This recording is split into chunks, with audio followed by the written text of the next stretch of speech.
didn't show up to testify in a congressional probe today. Republican House Committee Chair James Comer told reporters, "We will move next week in the House Oversight Committee markup to hold former President Clinton in contempt of Congress." Both the former president and former first lady refused to appear, accusing Comer of being on the cusp of a process literally designed to result in our imprisonment.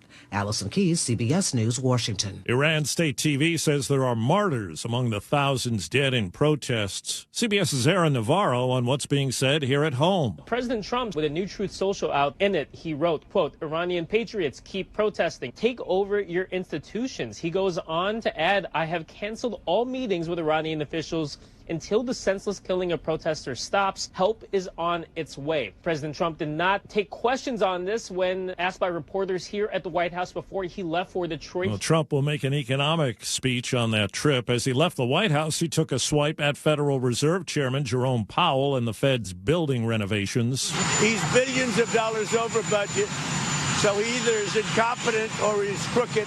I don't know what he is, but he certainly doesn't do a very good job. And he praised a new inflation report that showed it was mostly unchanged at 2.7% in December. Sam Goldfarb of the Wall Street Journal. Even though the headline prices were unchanged at 2.7%, so-called core prices, which strip out more volatile categories that just kind of bounce around, food and energy, that was a little less than expected. So all in all, modestly encouraging report to end the year. CBS's Michael Wallace reports the Supreme Court is weighing state bans on transgender girls and women playing school athletic teams. The two cases involve athletes at a high school in West Virginia and at Boise State University in Idaho. Idaho Attorney General Alan Hurst defended his state's ban before the justices. Tragically, but not surprisingly, male athletes have even injured female athletes in many sports. If women don't have their own competitions, they won't be able to compete. The attorney for the Boise State student argued her client suppressed her testosterone and has been taking estrogen for over a year, so she does not have a competitive advantage over other women. The man behind Dilbert has died. Oh, hello, Dilbert. Hello, Dilbert. Nothing. Were you just reading a book? Are you on TV and in comic strips? Dilbert poked fun at the workplace. Creator Scott Adams was 68 and had cancer. Wall Street right now, the Dow is down. This is CBS News. Real crimes, real justice. Follow and listen to 48 Hours on the free Odyssey app or wherever you get your podcasts. Body cam video of the carjacking of a state trooper. Details coming up, but first, KIRO Newsradio traffic. A crash on westbound 526 near the Boeing plant has you backed up to I-5 right now. 2 lanes of I-5 northbound on Seattle Ship Canal Bridge are closed for road work. Express lanes are open northbound, putting pressure on that southbound commute. You are backed up on I-5 to Mount Lake Terrace. Travel time Everett to Seattle, 1 hour, 40 minutes. If you're taking I-405 south instead, travel time Alderwood to South Center is 1 hour, 52 minutes. After an earlier crash, northbound State Route 167 is open at I-405 in Renton, still waiting for that backup to clear. Traffic brought to you by KIRO News Radio. KIRO News Radio, 97.3 FM, Northwest News. Now, the latest from KIRO News Radio and mynorthwest.com. Good morning, I'm Heather Bosch. Witness video went viral on this. We now have body cam video of the Christmas Day carjacking of a Washington State trooper. It happened after troopers approached a man walking on I-5. Yeah, get off the road. Here, get off the road. Please, bro. The man opens a trooper's car door and slams her to the ground, taking off. No! Another patrol car bumps into that stolen car, stopping it with a pit maneuver. The suspect was arrested on felony charges. Victims want to know why a repeat Seattle area offender is still on the streets. KIRO 7 TV's Madeline Ottley reports. It happened in broad daylight on a busy Ballard Street. He jumped and grabbed me. A woman driving intervened and the man ran off. After police identified the suspect as John Robert Maskey, we found more than a dozen misdemeanor cases in the city of Seattle alone. Of his 12 cases now closed, almost all were dismissed because he was found incompetent to stand trial. I just don't understand how this is a continued pattern. Where is the lapse in the system that allows this to continue? We are still working to try to get a better answer here from prosecutors. A volunteer fire chief in Owaco has been arrested on multiple child sex crimes involving 2 young cousins. 43-year-old Jeffrey Archer was booked into the Pacific County Jail. Bail is set at $500,000.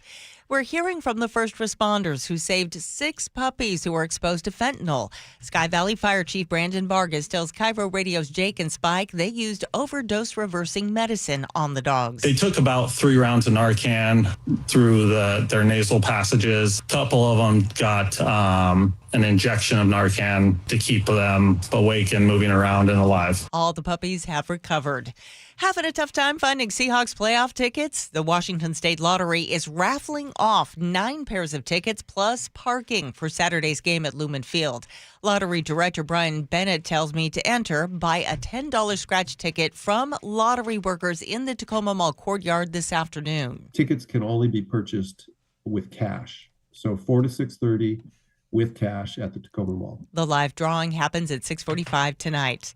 KIRO News Radio weather, partly cloudy skies today with highs in the upper 50s. It's 54 in downtown Seattle. I'm Heather Bosch. Your best source for local news, serving Western Washington and the world with the KIRO News Radio app. Always streaming live on your smart speakers. You're listening to KIRO News Radio, Northwest News. This is the Gee and Ursula Show with G. Scott and Ursula Reutin. Hey, good morning, everybody. Hey, where y'all been, by the way? I didn't see you guys. We've been here. I didn't see you. Oh, you guys were here yesterday? Yes. I guess Where were you? Oh, well, you know. Wasn't sitting on the couch. You guys know that. Hey, good morning to all of you. Welcome into the Gee and Ursula Show. I did miss you while I was away. It is so good to be back. Ursula, good morning to you. Good morning. Hey, have you heard about this? A record number of Americans are breaking up with political parties Are now. they? Does this surprise you at all? We're going to get into that at 9:30 after Heather's newscast. Are you one of them? Are you done with both political parties? Text us 888-973-5476, 888-973 KIRO. Man, I had one of those analogies for you guys this morning, and I saved it, and I cannot wait to have this political discussion and people breaking up with certain parties. Oh, I can't wait. All right, let's get to it. Ursula's top stories of the day brought to you by Pendergrass Law. And we haven't had a chance to talk about the Seahawks since you were gone yesterday, but they are going to be hosting the 49ers. Now we know it's going to be Saturday night at Lumen Field, 5 o'clock kickoff. You can watch it on Fox, but of course you want to listen to it on the radio. Under the lights, they're going to have a full playoff crowd for the first time in 9 years. Same opponent as last time, but of course it's a very different stage. Seattle is the NFC's top seed, coming off that 13-3 win to lock up the division. San Francisco, though, is arriving hot after knocking off Philadelphia, and everyone involved says this game is not going to look anything like the last one. So my question for you, G, is does this primetime night game help or hurt the Seahawks? Does it matter? Like, now that it's the 49ers, what are you thinking? I mean, I don't want to go out on a date at 1:30. I want to go out on a date prime time. You feel me? 5 o'clock. But I debated if I wanted to tell you something. Uh-oh. Yeah, I had a conversation yesterday, and it really, I was like... Got you worried? It kind of did. What was the conversation? So you just said just now, you reminded everybody that it's been how long? 9 years? Yeah. Is that how long you said? Yeah. Okay. To have a playoff game at the crib, at home. Uh-huh. So 9 years ago, if you think about 9 years, like the cost of a ticket 9 years ago, or it may be like, oh, hey, I was there in 2015 or 2014. You think about the price of a ticket. And so during the price of a ticket then, there were some people that could get in and they go have to get loud and all that. Today's ticket is very expensive to get into that playoff game. Yes. So the conversation I had yesterday, and I wasn't going to tell you, but you forced my hand. I'm going to tell you. Will the people that's paying these amounts of money for the tickets, are y'all ready to get loud? Because I'm going to tell you right now, if you got some people from Bonnie Lake or some people from this part of Tacoma or this part of Everett, and there's some people who probably can't afford to get into that game that would have been real loud inside of there. Okay, so you're saying those rich folks who can you better not be in there talking about ta-ta. Oh, that was an excellent play. Or golf clap. No, you better lose your mind on Saturday. This was a real conversation I had yesterday, Ursula. Okay. For real. So, but it's a home crowd, first of all. And you're thinking that Bay Area money is going to come up here and snap up the tickets? No, that's not happening. Okay, the Seahawks are cracking down on ticket resales. And they're warning some season ticket holders that flipping those playoff tickets could actually hurt future renewals. Of course, their goal is simple. They want fewer red jerseys in the building. But right now, the prices are wild. Some seats, as you mentioned, are selling for thousands of dollars. My question is, and I want y'all to answer, 888-973-5476, 888-973 KIRO. Should season ticket holders be allowed to resell freely? Or is it that important to protect the home field advantage if it means, hey, even though you bought those tickets, you can't just sell them to anybody for any price? I suppose you just can't do it frequently. Right. There are times when you might have a season ticket holder that might be having a hard time in their life, and we don't know what it's about. Right? Whether it's job or divorce, or there's something in their life where the games might not be, that important to them. But they say, hey, you know what, Nick, I'm going to, for these games, I'm going to sell them to you at face value. Okay, cool. But the ones that take them and say, oh, I'm going to be able to sell my tickets for $1,500 a seat or $2,500 a seat, to which they say, oh, okay, you can keep doing that. We see you, but just so you know, a renewal of your season tickets could be in jeopardy. So if it's just a one-off, you might not get their attention. If it's something that you do repeatedly, like you're basically scalping your tickets, that's what the Seahawks are looking for? There's literally digital receipts, right? Like there's no, there's a reason why. Yeah, and you're cool with that? Yes. I don't want you sitting there. If you're going to sell your tickets, like, hey, Nick, take these tickets. I can't get to the game. Face value. But if you're some of these folks that's taking these season tickets and you got the Niner fans coming into town and you're like, hey, Roscoe, I'll give you these for $2,500 a piece. No, I don't want you doing that. That's anti-capitalist. That feels like you're telling me what I can and cannot do with property that I've purchased. Well, you guess what? At Costco, you got to pay for a membership. Yeah. How about that? So if you're going to be a Seahawks season ticket, going to stop me from now selling those items that I bought at Costco. Let's say I got a perfume for an amazing deal, which apparently they have some amazing deals at Costco. You can do it. Listen. You can do that. Yeah. Go right ahead. However, there's a little thing down at the bottom that doesn't guarantee you renewal. Yeah, I got you. Okay, tell us, what side are you taking? I know, because everyone's Seahawks fans right now. They're like, yeah, I don't want those scalpers. I don't want those 49ers fans. How about the people that's on the waiting list? There's this long list of waiting lists. Yeah. Hey, if you don't want to appreciate those tickets, we waiting for you. Yeah. So just go ahead. Wait. You have a once-in-a-decade, basically, chance to actually make a decent amount of money on your tickets. I know. It might fund your ability to buy next year's season tickets. That's what I'm saying. Yeah. What if... Yeah. And let's go back to my earlier conversations. One of the biggest reasons why somebody down south or up north and some of these areas, one of the biggest reasons why they haven't been to a game in 10, 15 years. Because they're so expensive. It's because they're so expensive. Yeah. This is that very reason right here. Okay. Well, text us, 888-973-5476, 888-973 KIRO.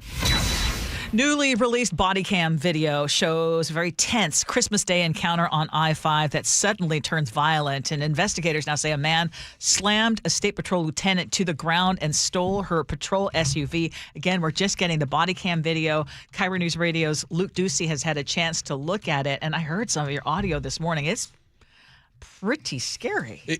Really scary what happened. And the most compelling part of the video, and I think this is what you're talking about, and you can watch the whole thing on mynorthwest.com, it is when the suspect, 24-year-old Alexander Eugene Smith, slammed a WSP lieutenant to the pavement of I-5 and stole her cruiser. That's the most compelling part of the video. However, I think we got to go back a little bit and set the stage. Along I-5 near Northgate. Now, listen to this. The amount of patience and care that these troopers took to help this suspect, we're talking like about a half an hour before that incident happened. I mean, it's pretty incredible. They wanted him to be safe. He was along the shoulder of I-5. It's Christmas Day. They don't want anything to happen to him. You can hear, and I'm going to play this for you in a second, troopers plead with Smith to please leave the shoulder of the interstate. It was cold and rainy outside that day. They gave him a blanket. He told them he wanted to go to Stanwood, which is 50 miles north of that area, and they offered to buy him a train ticket. Listen to this. You can hop in the back, warm up a little bit. We'll get you to the train station, get you your ticket, and then we'll let you out of the car. You want to do that? At least warm up a little bit, dry up a little bit? You guys are being very nice.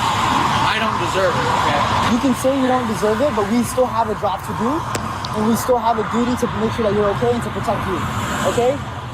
I mean, that's pretty incredible. That's professionalism. Yeah, it really is. Yeah. It really is. And then Smith, in the end, he did not take the ticket. He eventually walked away, but a little bit later, he came back. Smith walked onto I-5. Troopers walked after him. I mean, traffic's moving by. It's slowed now, but it's moving by. They're trying to help him again. And that is when that WSP lieutenant pulled up. So what you're going to hear now is Smith open her door. He slams her to the pavement. She yells no a couple times. And then you're going to hear Smith peel out in that stolen cruiser. Yeah, get off the road. Here, get Please, off, bro. Get off the road. Please, Get bro. off the road. Please. Bro. On the ground now. No! Trying to get back No! No! in. You can hear him now peeling out and getting away. Now, has anyone addressed why it was so easy for him to get her out of that cruiser? You know, her door was unlocked. She was talking with him through the window, but she had been dealing with him along with the other troopers up till that moment. So I think, we weren't there. We're not there. I can only guess that they thought that he wasn't going to be violent in that way because they had been addressing him earlier, and then that happened. Yeah.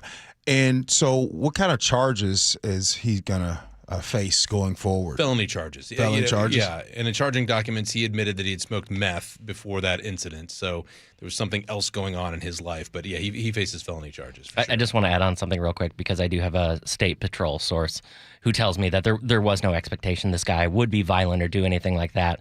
And apparently this lieutenant is very well respected and much beloved out of the East Lake precinct here. Yeah, thank you for that information. I mean, the video and the audio now, I think it also speaks very highly of the State Patrol and how they responded to this. And we're really trying to take a very humane approach to someone who clearly was out of his mind on the freeway. Stuff in his life happening. Drug use is the allegation as well that clouded his judgment. I'm sure. But I'm also glad they're going for the felony charges. Totally. I mean, you cannot drag a trooper out of their car and slam her to the pavement. They had also mentioned to the suspect at the time when they were trying to get him off the interstate, hey, look, just that week, was it the day? No, it was that week right before Trooper Guting down south in Tacoma was hit by two vehicles and was killed during a traffic stop. And they even said to that suspect, hey, we had a trooper who died. We don't want that to happen. We don't want this to happen. We want you to be safe. It's Christmas. Come with us. And that happened. Thankfully nobody was seriously injured. He was obviously and he is arrested. now in custody. Yes. Thank you, Luke. You bet. Appreciate the update. Okay, have you seen this story, Gee? Seattle Mayor Katie Wilson, she is not commenting after questions have surfaced now about this picture that she posted to her official X account.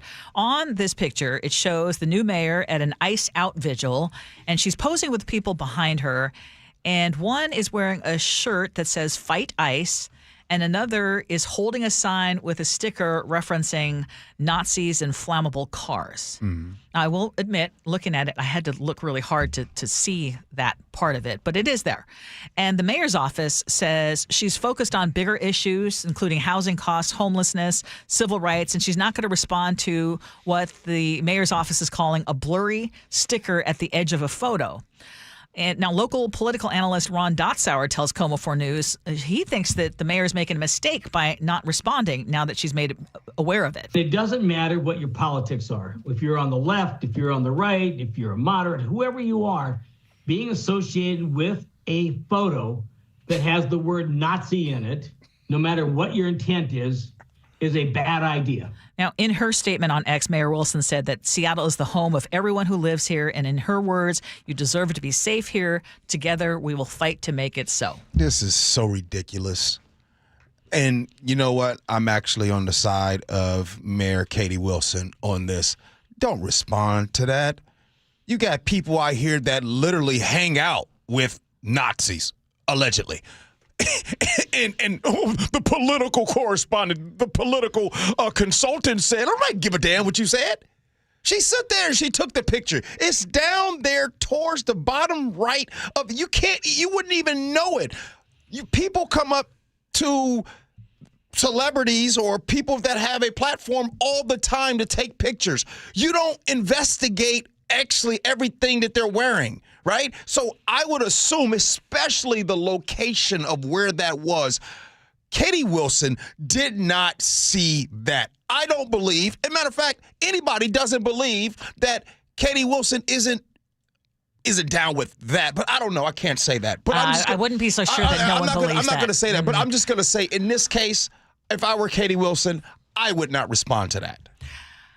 I agree. Maybe the one thing that could have helped it would be that the mayor's office sends out a thing and says she won't respond to what it calls a blurry sticker at the edge of the photo. You could also just have one line in there say she doesn't believe in violence or whatever. Just put one little thing in there to address that. But it is making a mountain out of a molehill. She hasn't even. I'm going to guess she didn't even see it. It's crazy. It reminds me of when we all went to school. Certain people can walk into school and like, hey, G, when you come in here and you walk in, you need to say this and you need to do it like this. You need to be perfect. Meanwhile, Billy gets to say and do whatever the hell he wants, and there's no repercussion. There are people that are hateful towards trans every single day. People that are hateful towards this actually say and spit the words out that Nazis spit out. But nobody says the political consultant has nothing for them. I wouldn't address none of this. This is not a political consultant speaking. This is a text message from 425 who says, if this photograph was of President Trump, would we be all over it? Did we bring up the podium in front of Kristi Noem the other day that had the famous fascist slogan, "One of yours is worth all of ours"? No, we didn't bring that up. But thanks for asking. Pointing it out. Exactly. I mean, yes. Okay, we're going to move on because here's another story. This is out of the Seattle Times. Washington public schools are shrinking again. New state data shows enrollment dropped by about 9,000 students this year. That's the biggest single-year decline since schools began rebounding from the pandemic. And compared to pre-COVID levels, Washington now has about 50,000 fewer public school students overall. And, of course, this matters because school funding follows students. Some districts are already having to cut budgets. Others are weighing some program changes or school consolidations or closures just to stay afloat. And it's not just Seattle that's seeing big enrollment plunges. Kent and Tacoma are also seeing dips. State officials say lower birth rates are the biggest driver, but families who are leaving for private schools or for homeschooling and other options are also reshaping the system. So I guess my question for you is, if enrollment keeps dropping in public schools, does the funding system make sense? And what, if anything, can be done to bring folks back to public schools? First, let's get to it. The number one driver for the decrease in enrollment is the maternity ward. People aren't having kids. So that's the real reason that's happening right now. As a matter of fact, the numbers are, I have the stats right here in front of me. The numbers were for King County that used to represent those that were born in King County 5 years from now would be 8.9% of those that were born in 2021 would show up to September and be in kindergarten in 2026. Well, that has now gone to 7.2%. Because people aren't having kids and all the other reasons. So my question is, do we need to refigure out how to get funds in this state? Well, Ursula, don't we talk about this every day on how we need to be able to get funds here? Well, because nobody's saying yes to levies. Yeah, one of the questions always is, hey, so if we are having fewer kids in public schools, does that mean we have fewer taxes? Like you said, I mean, we keep having these levies that keep coming back. I mean, the reality is, even if you drop, it takes a significant drop before you actually can see some savings within the schools themselves, because you still have to, turn the lights on. You still have to have teachers. You're just going to have fewer students. Mm-hmm.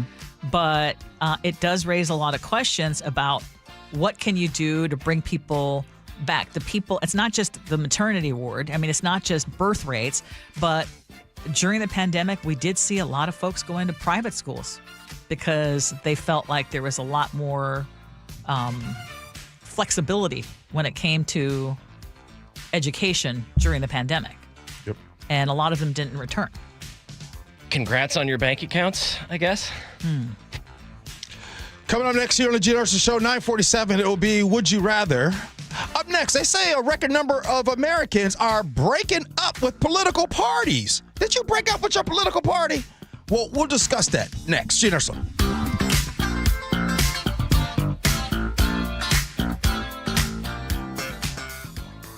He's the new face of Seattle radio. Wait, it's the same dude, only his face is new?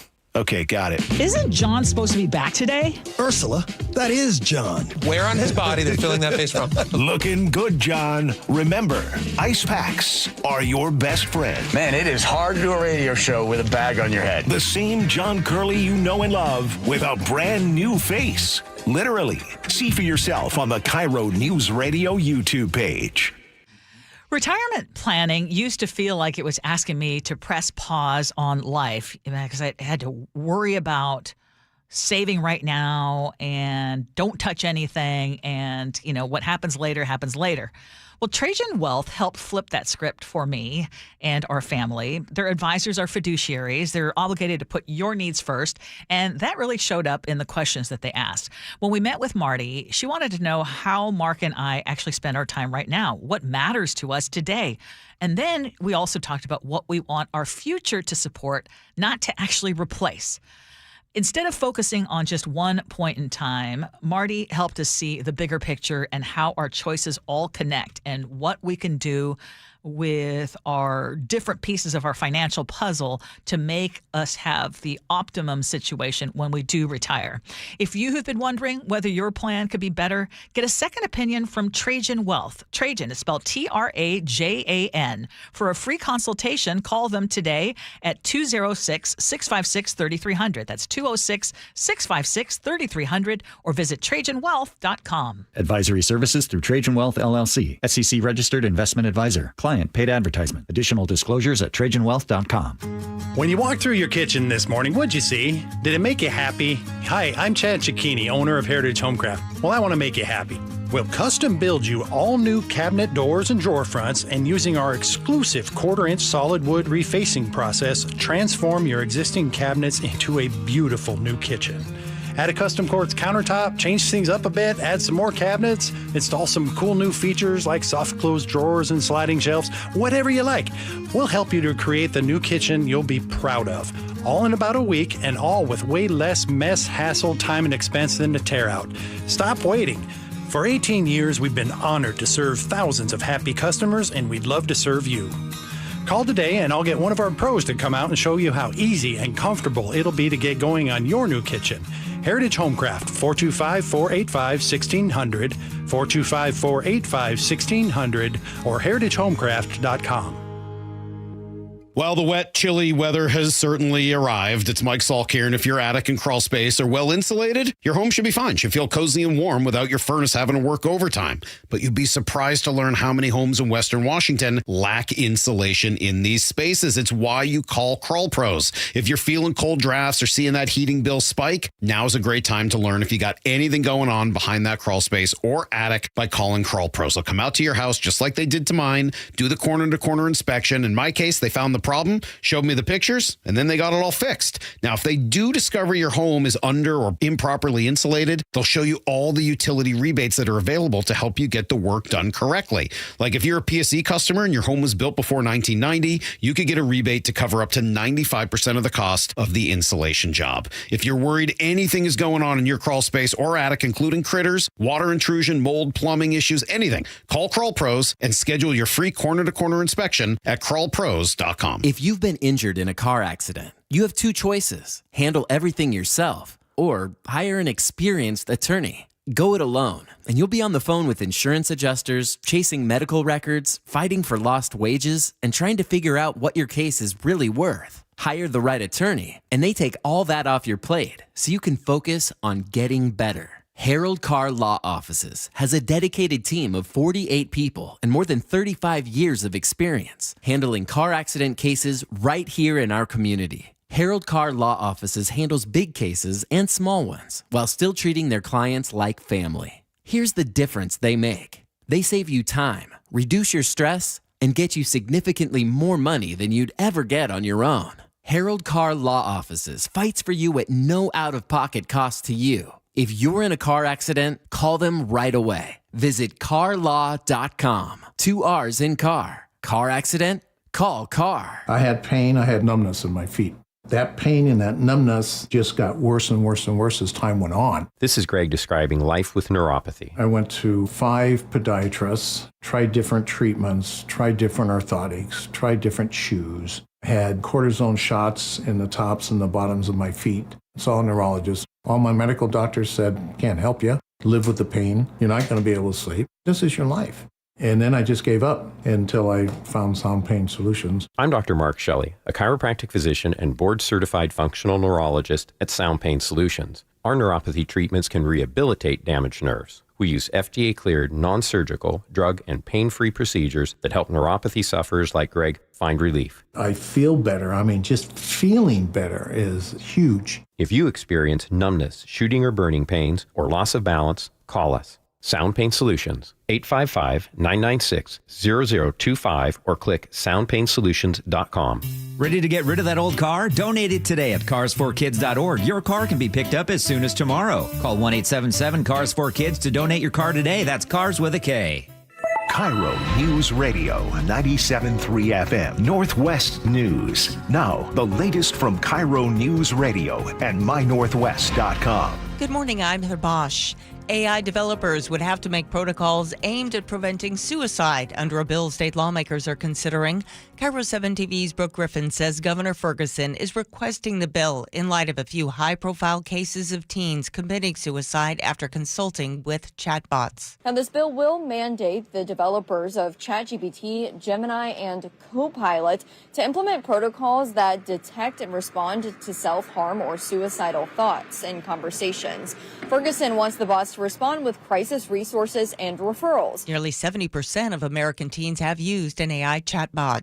State lawmakers are also considering a bill that would prevent law enforcement officers, including ICE agents, from covering their faces. Democratic House Speaker Lori Jenkins. Masks are being used to obscure identities, to escalate tensions, to stoke fears, to deny public transparency, and to shield government from accountability.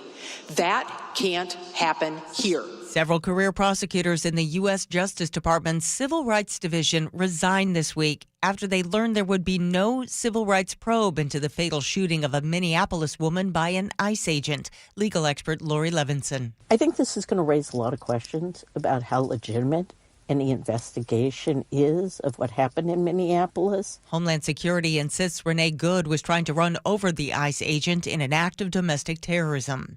Former President Bill Clinton and former Secretary of State Hillary Clinton are refusing to testify in a House committee's investigation into Jeffrey Epstein. CBS's Allison Keyes explains. The Clintons are calling a subpoena for them to testify before the House Oversight Committee invalid and legally unenforceable. In a letter to Republican Committee Chair James Comer, the former president and former Secretary of State say what you are doing is trying to punish those who you see as your enemies. The U.S. Supreme Court is hearing arguments today on whether states can ban transgender athletes from competing on girls' and women's sports teams. Idaho Attorney General Alan Hurst. Tragically, but not surprisingly, male athletes have even injured female athletes in many sports. If women don't have their own competitions, they won't be able to compete. But plaintiffs argue that transgenders, athletes undergoing hormone therapy, have no physical advantage. On Wall Street, the Dow is down over inflation worries. It's off 304 points. NASDAQ is up 28. KIRO News Radio traffic on the I-90 bridge eastbound. You have a crash blocking a lane. You are solid across the bridge. That crash westbound 526 near the Boeing plant may be off to the shoulder now. Your backup's disappearing there. 2 lanes of I-5 northbound on Seattle Ship Canal Bridge are closed for road work. Express lanes open north, putting pressure on your southbound commute. You are still backed up to Mount Lake Terrace. Travel time ever to Seattle, 86 minutes now. If you're taking 405 south, travel time Alderwood to South Center is 88 minutes. Traffic brought to you by Lake Washington Windows and Doors. Save $600 off windows and $1,500 off doors. LakeWashingtonWindows.com. KIRO Newsradio weather, partly cloudy today with highs in the upper 50s. It's 55 in downtown Seattle. I'm Heather Bosch. Your best source for local news. You're listening to KIRO Newsradio, Northwest News. Welcome back to the Gee and Ursula Show. Happy Tuesday to all of you. Let's call it a big breakup. Most Americans are walking away from political labels altogether. There's a brand new Gallup poll out today that shows independents are actually now the biggest group in the country. Democrats and Republicans are tied at 27% each, and independents are now officially the plurality. And this shift is being driven by younger voters. Majorities of Gen Z and millennials say they don't like either party. Neither party speaks to them. But here's the part that actually gets missed, because independent doesn't mean neutral. When the independents are asked which way they lean, more tend to lean Democratic than Republican. So if you add those leaners in, and then Democrats hold a 5-point edge nationwide, flipping a trend that actually favored Republicans over the last few years. But Gallup also found the ideological divide is tightening. Conservatives still outnumber liberals, but by the smallest margin in decades. Democrats are drifting more liberal, and Republicans remain solidly conservative. Independents mostly land in the middle. Mm-hmm. Does this surprise you at all? No, it's like a card trick. People in card tricks, the reason why you get fooled is because you pay attention to what they say and you don't pay attention to what they do. Most people only start paying attention to, I'm independent, the labels and this and that. That's when elections, policies, and things start affecting you. Most people don't care. I'll give you an example. That's natural, right? I mean, that's human nature. Yeah. And so when I'm glad you said that. It is human nature. You're right. And so we wonder why we have so many problems. Last night, I had a great conversation with a partner of mine, and we talked about, you know who Jesse Jackson is, right? And his son, U.S. Representative Jonathan Jackson, he has been a huge vocal critic of the U.S. immigration and customs enforcement and everything that's going on. He has been talking huge. That's what he's been saying. However, it looks like, what do we have here? There is a folks banking in shares of Palantir, right? It's a data analyst company that is helping the Trump administration deport people. Come to find out, Jonathan Jackson, Ursula, has bought between 15 to 50,000 shares of stock in there from December 2024. My point. People can say all these things. A lot of times it comes down to money. I don't care if you're a Democrat. I don't care if you're a Republican. This is the reason why a lot of these folks are in Congress. They're able to buy shares of stock. There's crazy insider trading. So when I look at these things and I see people are quote unquote breaking up, people are going to do what benefits them. And usually the system in this country has benefited a certain few in this country, so you can go along to get along with that continued system. The problem is people start to get upset when the same system used to let you walk right in. It's not letting you do that anymore. Well, and I think that's what the younger voters are saying. It's like, you know what? None of this appeals to me. None of this applies to me. None of this feels like it's for me. So they are rejecting the performance of the parties, not the idea of politics itself. So this is what this says to me. I think most Americans still care very much about education. They care very much about outcomes of healthcare or public safety, their rights, but they're feeling like one party does not speak to everything that they. I mean, I would put myself in that category. I feel like I am more of an independent. You look like you are. I'm listening. Yeah. I would say that it's harder and harder to identify with just one party. There are things about both parties that I disagree with, one more than the other. Mm. But again, I like the idea that, hey, don't vote for party, vote for issue, vote for best person versus, I mean, that's not how our country is set up, but it doesn't surprise me that more and more people are like, yeah, neither party speaks to me. Like, let me give you an example of how this works in Washington State and why it's such a broken system. I'm progressive. I think that the Climate Commitment Act needs major reforms, but that will never happen because in order for that thing to pass, Inslee had to sign off on it. He had to whip everybody into shape to get it on. Then he had to endorse Bob Ferguson, and political leadership controls the strings of what comes to the floor, what gets a vote.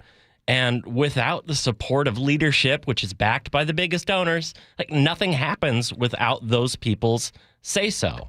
It's broken. Here's another reason why nothing's gonna change, because there's one party right now that is in control of Olympia. Period. On the House side, on the Senate side, and in the governor's office. So yeah, I mean, again, does that mean people in this state feel like they're best served, especially if they don't identify with the one party that controls Olympia right now? Yeah. You know what I'm saying? I mean, so I would love it if we had more of a system like they have in other countries where one party is not going to dominate. I mean, like there are a whole bunch of different parties and a whole bunch of different ideas. It's like vote the ideas, don't vote party, vote issue by issue and person by person. Before we leave this topic, you maybe you know this answer better than I do. What year would you guys say that politics and government was great? What year? What year has it not been broken? What year has different areas not have crazy systemic issues? The reason why I'm bringing this up is because I'm saying the system has always been broken. Yes. The problem is that there are some people where it used to be easy for you. It is not easy anymore because some of us, it has always been broken and it's always been tough. I hear you on that. But what the young people are saying is, I don't like any of this. They only don't like it because they're in trouble. It's not benefiting them. If things were great and housing affordability was the same people that was telling you that the system was broken, nobody would hear it. Okay, so what is your solution? My solution? Yeah, so I mean, the whole point is, what I see is this is enlightening. Yeah. To me, this is, people are rejecting the idea of we have to accept either party. Yeah. I actually like that idea. Okay. I mean, you could not like the party, but what's happening is already in motion from years of not caring and not paying attention until things were broken. That's all I'm saying. I don't really necessarily have a solution. I'm not that smart. Coming up next, would you rather? Gee Ursula.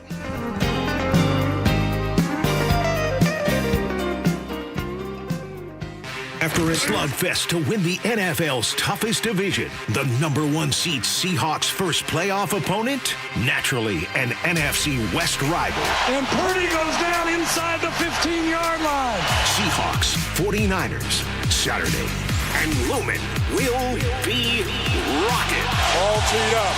The road to the Super Bowl runs through Seattle. And KIRO Newsradio 97.3 FM and the KIRO Newsradio app. Paid political announcement. More than half of short-term rentals across Washington are booked by Washingtonians. Families traveling for their children's tournaments and games. Firefighters fighting wildfires. Traveling nurses providing critical care. Every day, short-term rentals are helping make travel more affordable. Legislators in Olympia are considering increasing taxes on short-term rentals. But with the cost of everything going up, we can't take another price increase. Keep travel affordable for us. Paid for by Airbnb helps our state thrive host pack. At Skyline Seattle, senior living never sounded so good. We celebrate the arts and are building enviable cultural partnerships like the Ballardet Quartet from the Seattle Chamber Music Society and the Seattle Art Museum. We provide our residents all the energy Seattle offers. Make your home at Seattle's only true life care community. Culture has an address. Skyline. Discover it all at skylineseattle.org. It's game day. Are your moderate to severe Crohn's disease or ulcerative colitis symptoms keeping you from the action? Skyrizi, risankizumab Riza, could help you get back to the game. Skyrizi is proven to help people feel significant symptom relief, achieve remission, and visibly improve damage of the intestinal lining. Skyrizi is a prescription injection medicine for adults. Don't use if allergic to Skyrizi. Serious allergic reactions, increased infections, or lower ability to fight them may occur. Before treatment, get checked for infections and tuberculosis. Tell your doctor about any flu-like symptoms or vaccines. Liver problems leading to hospitalization may occur when treated for Crohn's or ulcerative colitis. Control is everything to me. Ask your doctor about Skyrizi, the #1 prescribed biologic in Crohn's and ulcerative colitis combined. Learn more at skyrizi.com or 1-866-SKYRIZI. Did you know 25% of your home's heat loss is through your attic? Jake Skorheim here. When hot air rises, if your attic isn't properly insulated, that hot air is going to go right through your ceiling and out your old roof. That sounds cold and expensive. So if your furnace is working overtime, it's time to call Valentine. And right now, Valentine has a great winter special. Bundle attic insulation with any new roof, and you'll save an additional 10% off your entire project. Just call 206 Roofing, and remember, when you see the red Valentine vans, you know your home is in good hands. Snapshot from Progressive wasn't created for just anybody. Oh no, we made it for you. Gradual breakers. You keep your eyes on the road, so you've seen it all. As long as it all happened directly in front of you, like a Swedish masseuse, your foot knows exactly the right amount of pressure to apply to the brake. That's why your passengers feel totally relaxed with you behind the wheel and occasionally super sleepy. With Snapshot, safe drivers like you get personalized rates based on your driving habits. Sign up today at Progressive.com. Progressive Casualty Insurance Company and Affiliates. Snapshot not available in California or from all agents. How do you stay humble when you're America's #1 wiper blade? That's what we're currently dealing with at Rain-X. Is it even possible to humble brag when you bully Mother Nature like we do? Do we sound too conceited if we keep repeating how Rain-X is the #1 brand of wiper blades in America? No. We'll take a lesson from our wipers and just keep doing our job with humility. As America's #1 wiper blade. Rain-X. Outsmart the elements. No heat, electrical issues, frozen pipes, no power? John Curley here, recommending you call Home Comfort Alliance. For over 40 years doing heating, cooling, plumbing, and electrical right, including standby generators. Call the comfort people at homecomfortalliance.com. We meet by accident, fixing every last bit. Accurate Auto Body.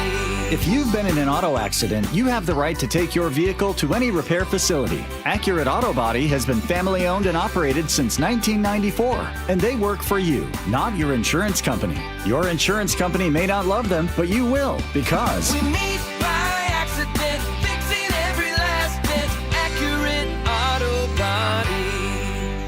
Hey, it's Jason Rance. I'm here with our local tax expert and advocate, Greg Nunn from None Better Tax Resolution. So there are some folks who probably think that they are in the clear because they haven't been hounded by IRS agents for the last few weeks. But that is a false sense of comfort. It's a false sense of comfort. And I understand why people feel that way, Jason, because with the IRS shut down, all the revenue agents, the auditors, the revenue officers, the tax collectors, they weren't in their office.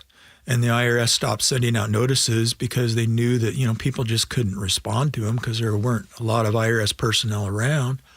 And so you get comfortable, you get complacent. But I tell you, folks, really, if you got an IRS issue, it's better to take care of it now than later. It really is. If you're having trouble with the IRS, then call Greg Nunn. None Better Tax Resolution. From stress to success with IRS Solutions. 425-947-1967 or Google NUNN. None Better Tax Resolution. It is the Gee and Ursula Show. It's now time for the universally renowned Would You Rather. Let me make something crystal clear. This one truly scares me. It's time to make Ursula uncomfortable. Okay, for the month of January, let's get to it. Would you rather face your bank account after the holidays or your credit card statement? Would you rather face them? I feel like I'd have to do both. You want to do both? Okay. I would. I'll go with the bank account. I'll go with the bank account as well. Because that credit card statement, if you all know, like you got a little something, you're like, man, I don't want to see it. The due date is going to be the 28th of January. I'll wait to look at it on the 27th. But right now, I don't want to look. Gabby does all the banking stuff for us, so I don't even scroll down to the credit card part. I'm just like, accounts? Okay, that's all I need to see. Yeah. Would you rather go back to work refreshed in January or admit you just need another vacation already? I could always use another vacation. But I would rather come in refreshed. Same. There's something about turning over that new leaf. Yeah, there's something. I don't know if you guys can. For me, vacation, it sounds good. It's fool's gold for me. I'm off my routine. I just get weird. I would rather just continue working. The vacation messes me up. I get messed up. I eat bad. Has anyone ever come back from a vacation refreshed and been like, no, I feel so good. I'm ready to tackle the universe now. I come back from vacation not refreshed. I come back from vacation. I can't wait to get back to work. Can we just explore that for a second? Why is that? Like, what are we doing on vacation that we cannot come back relaxed? Because whatever your job is, whatever that is, we have to admit that a lot of our lives are centered around our job in some type of way, whether you're thinking about today, tomorrow, a month from now. And by the way, if you are someone that says, oh, gee, when I go on vacation, I completely shut off, I'm done, I enjoy my vacation, and when I get back to work, I'm fresh. Bless you. I think that is an awesome. Be proud of that. Yeah, I can't do that. Yeah, and I think it's the phase of your life right now. It's taken me 35 years to get there. It's only been the last 2 years.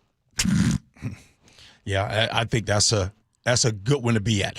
Would you rather hit the gym in January when it's packed with resolution folks, or wait till February when it's peaceful again? I'm doing it in January because, we did started and we launched our Flex Friday. I'm doing it in January because if I wait to February, then I'm going to end up waiting until March and then April and May. Mm-hmm. I'd rather try to find the least crowded of the very crowded times in January and join the folks who are enthusiastic about getting back into the business. Can I just, this is a flex. Yeah. My calves are a little bit tight and feeling a little sore. And it's been the first time in a long time that I'm feeling like my legs. Oh, nice. Have you been to the gym this week? Yes, I have. Wow. Yes, I have. Nice. I'm not stopping at one. Good stuff. And Flex Fridays is going to be on Friday at 9:47. Did you hit the gym? Yes. Let's see here. How about you, though? Obviously, you'd like to. I would rather just continue starting January, but not everybody's the same. Some people want to wait because it doesn't get crowded at 5 a.m., but it is definitely crowded in the evening times. Yeah, Allie in Tacoma says trying to be hot by February, Yeah, and I get that too. Okay, here's a question though. Should you feel like you have to get all dressed up and worry about what you look like going to the gym? No. The same way you shouldn't feel that you have to get dressed up going to get your hair done or a haircut. I don't think so. I don't think you should worry about that because most people. Well, there are a lot of people who worry about what they look like going to the gym. Okay, so this one lady, she thought I was homeless. What? When I first started coming to the gym at South Center, she told me that because I was a new face, and then I guess what I was went right wearing. to homeless. Yeah, went right to homeless. Wow. Homeless doesn't have a look, so okay, no problem. Yeah, she said actually admitted that too. I was like, oh wow. All right, good stuff for Would You Rather. You had to do a little January stuff, get you going. Coming up next here on the Gee and Ursula Show, Chris Sullivan in to explain the latest plan in Olympia to make you pay highway user fees. Do that next, Gee and Ursula.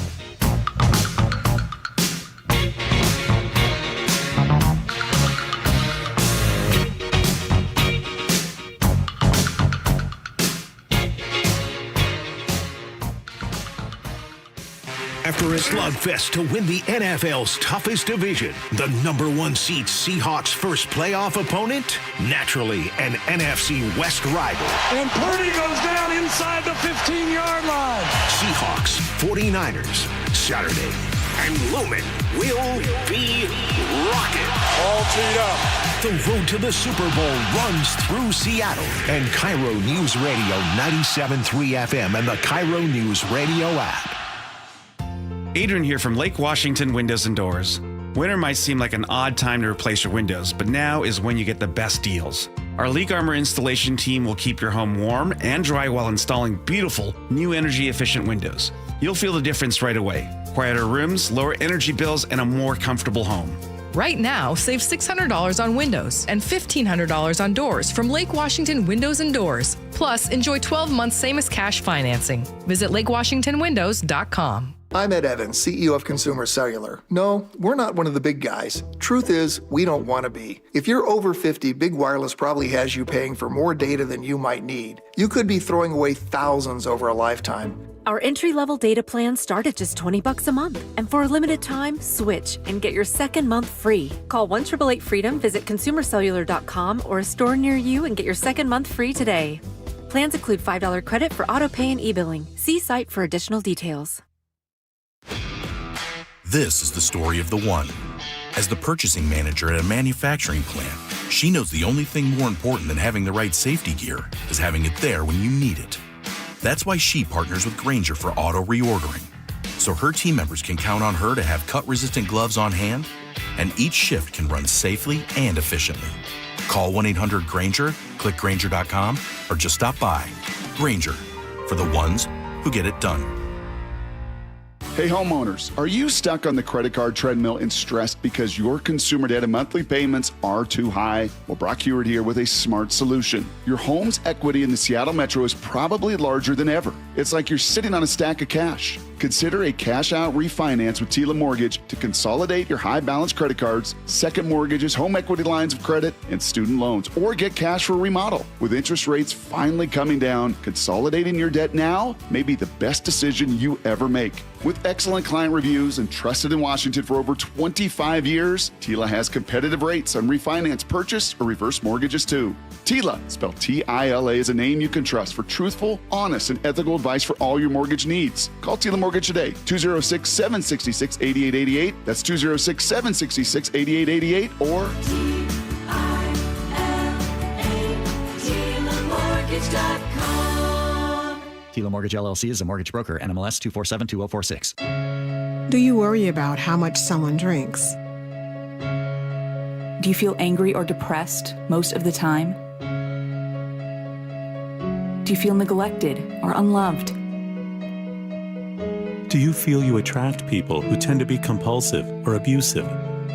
Do you have money problems because of someone else's drinking? Are you afraid or embarrassed to bring your friends home? Do you feel that if the drinker loved you, she or he would stop drinking? If you answered yes to any of these questions, you are not alone. More than half of all adults have a family history of alcoholism. Not everyone trapped by alcohol is an alcoholic. Families and friends are suffering too. Al-Anon and Alateen can help. Call 1-866-200-0223 or visit alanon.org/help.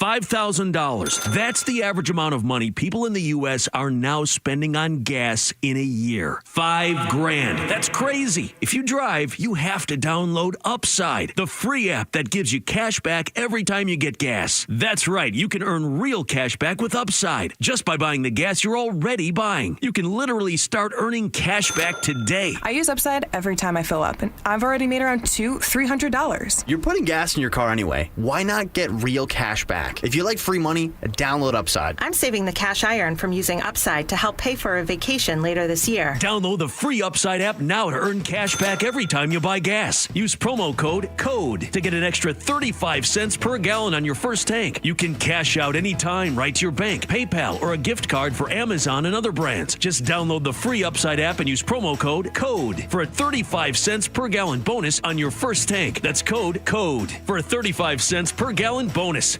No heat, electrical issues, frozen pipes, no power? John Curley here, recommending you call Home Comfort Alliance. For over 40 years doing heating, cooling, plumbing, and electrical right, including standby generators. Call the comfort people at homecomfortalliance.com. Your best source for local news. KIRO News Radio. KIRO FM and HD1. Tacoma, Seattle. Northwest News.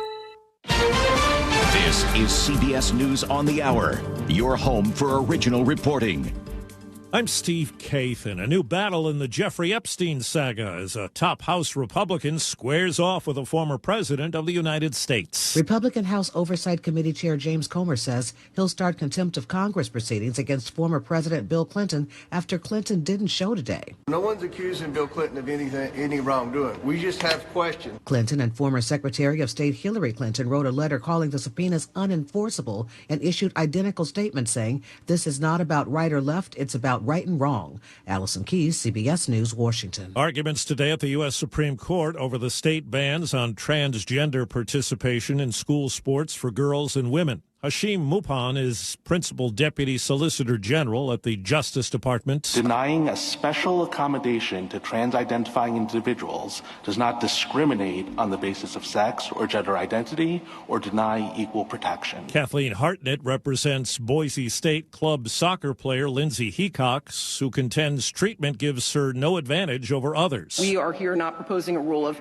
absolute inclusion, but saying that in the case of people like our client who have mitigated, their exclusion doesn't match the statutory interest. Well, President Trump today with a message for Tehran. CBS's Natalie Brand. President Trump announced on social media that all meetings with the Iranians have been canceled until the killing of protesters stops. He also said that help is on its way without specifying what. Activists report the death toll from the crackdown on demonstrations tops 2,000.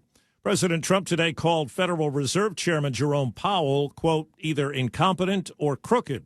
CBS's Jake Rosen. We'll see whether this investigation, or at least political pressure point, turns into anything more in terms of a real criminal investigation. But right now it appears like this is a move by the Trump administration to exert pressure on Jerome Powell to either lower interest rates or, before his term ends, potentially resign. The government says inflation remained mostly steady last month at 2.7%. Bank rates, Stephen Cates. The rate of change is slowing, and hopefully to the point, in a year or so, that rate of change will be so slow people just don't notice. That's what we want. Now to New York City. Sounds of support for thousands of nurses who are in day 2 of a strike against several hospitals.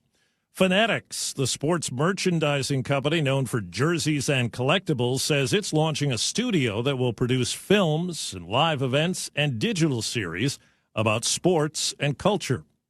Right now on Wall Street, markets are lower. This is CBS News.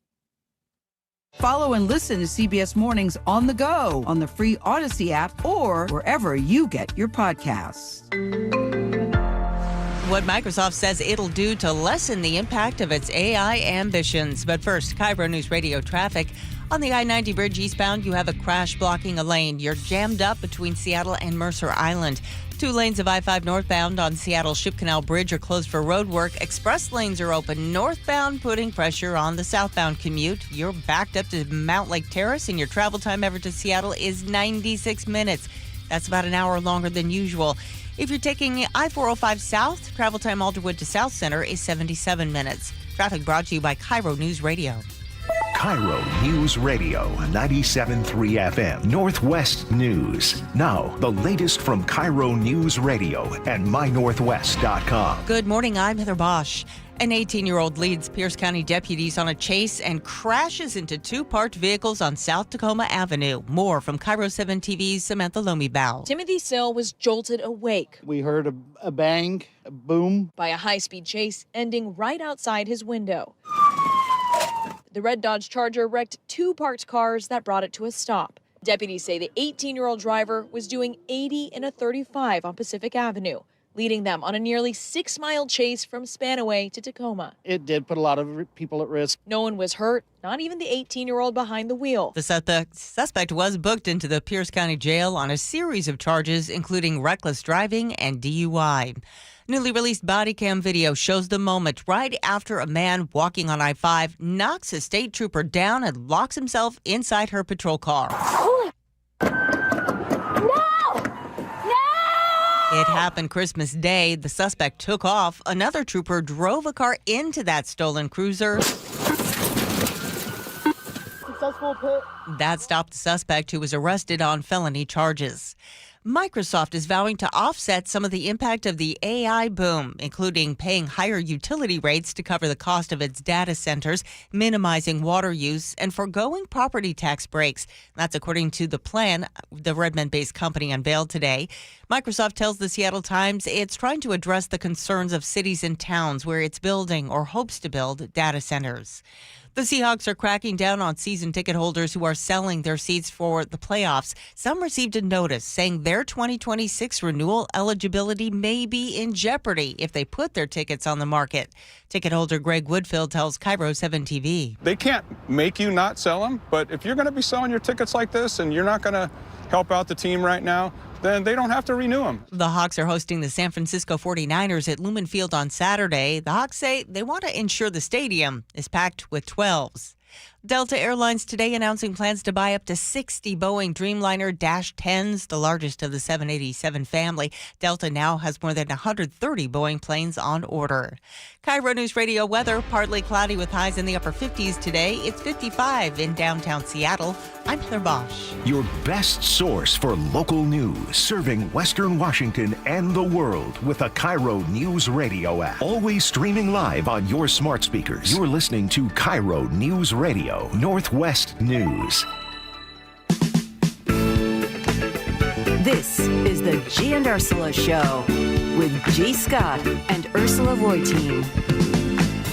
Good morning, everybody. It is the Gee and Ursula Show. Happy Tuesday to all of you. Appreciate you guys hanging out with us. Good morning, Ursula. Good morning. Hey, coming up at 10:30, here's a topic you love to talk about, G. Should student athletes even bother with the student part anymore? You're looking like I'm about to give you a root canal.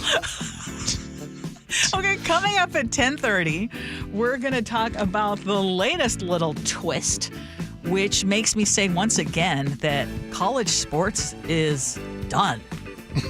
Like, why do we even call it college sports? Okay, we'll have that coming up at 10:30. As always, we invite you to join us on our text line, 888-973-5476, 888-973-KIRO. What's new at 10?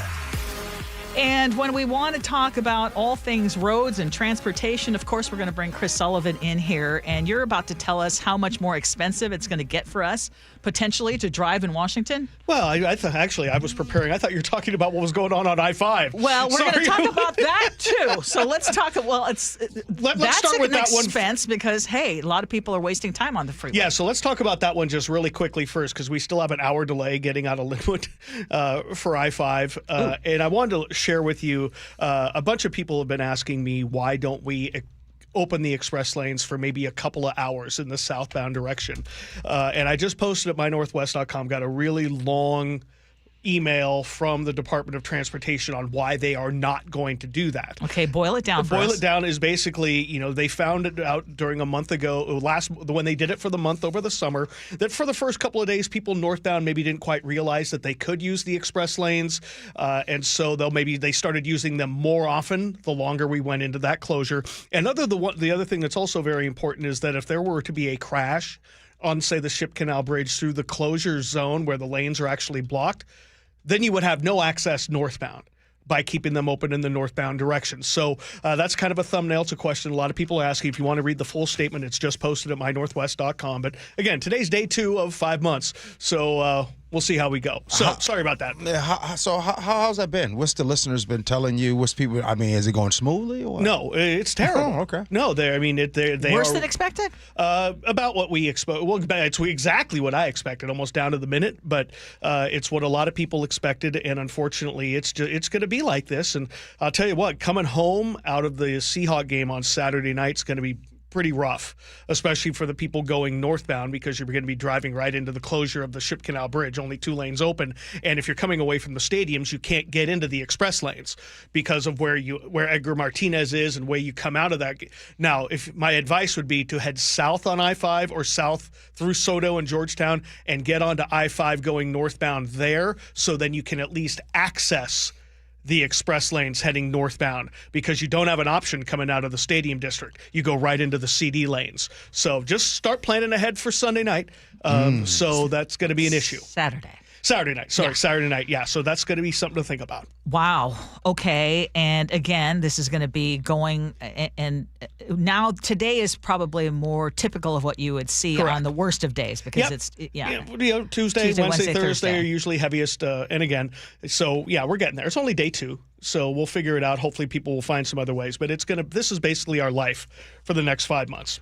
Okay, so let's talk about your choke point, because you were talking about the transportation budget that the legislative session began this week, and there's some things on the docket. Yeah, so basically the governor wants $3 billion added to the transportation budget that they came up with last year. He has $3 billion he wants to allocate during this short session. $2 billion of that is for maintenance and preservation, something that we all agree really, really, really, really needs some attention.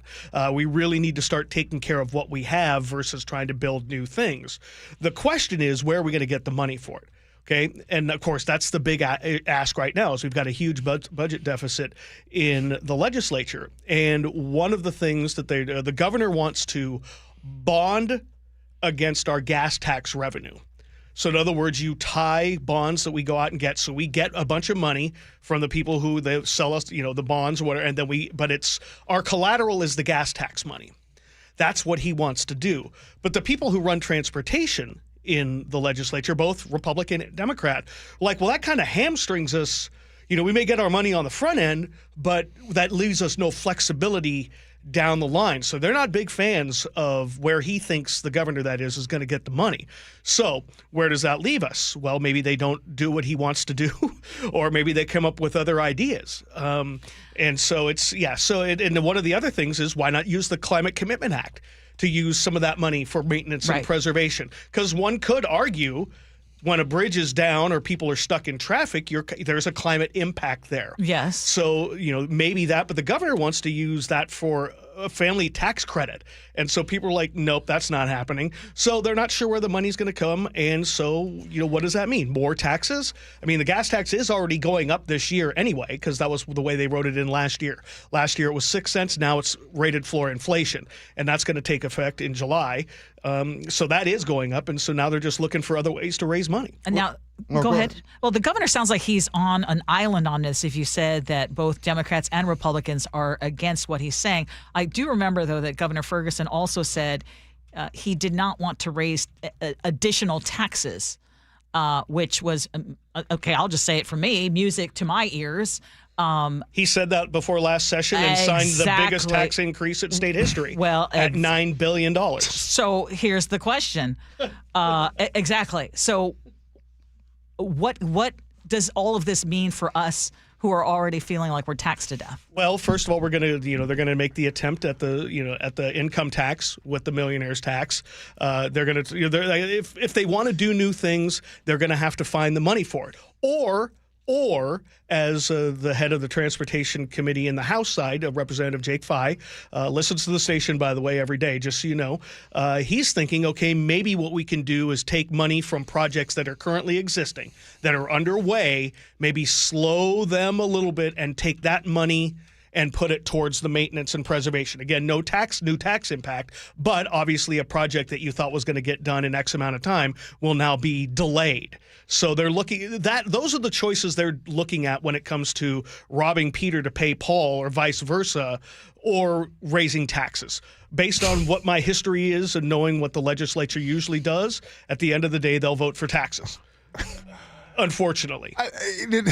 Wait, I'm laughing because I just want to know, raise your hand when you guys heard Governor Bob Ferguson talk about no new taxes. Did you actually think that was going to exist? I keep telling everybody it's 3-card Monty. You pay attention to what they do and not what they say. So, by the way, it's going to end up being more taxes. But what's this I see on the sheet about the potential of highway user fees? Very interesting. What's up with that? In my discussion with Representative Fye, because I had asked him, because the road usage charge is something we've talked about for a decade now.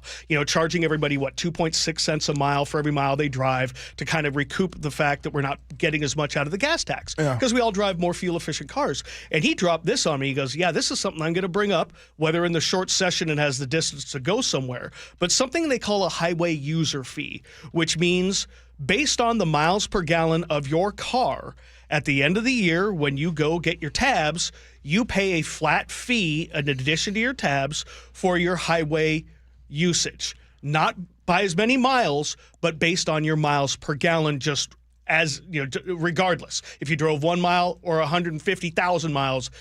So the threshold's 25 miles per gallon. So if you have a car that gets 25 miles a gallon, you'd probably pay about $6.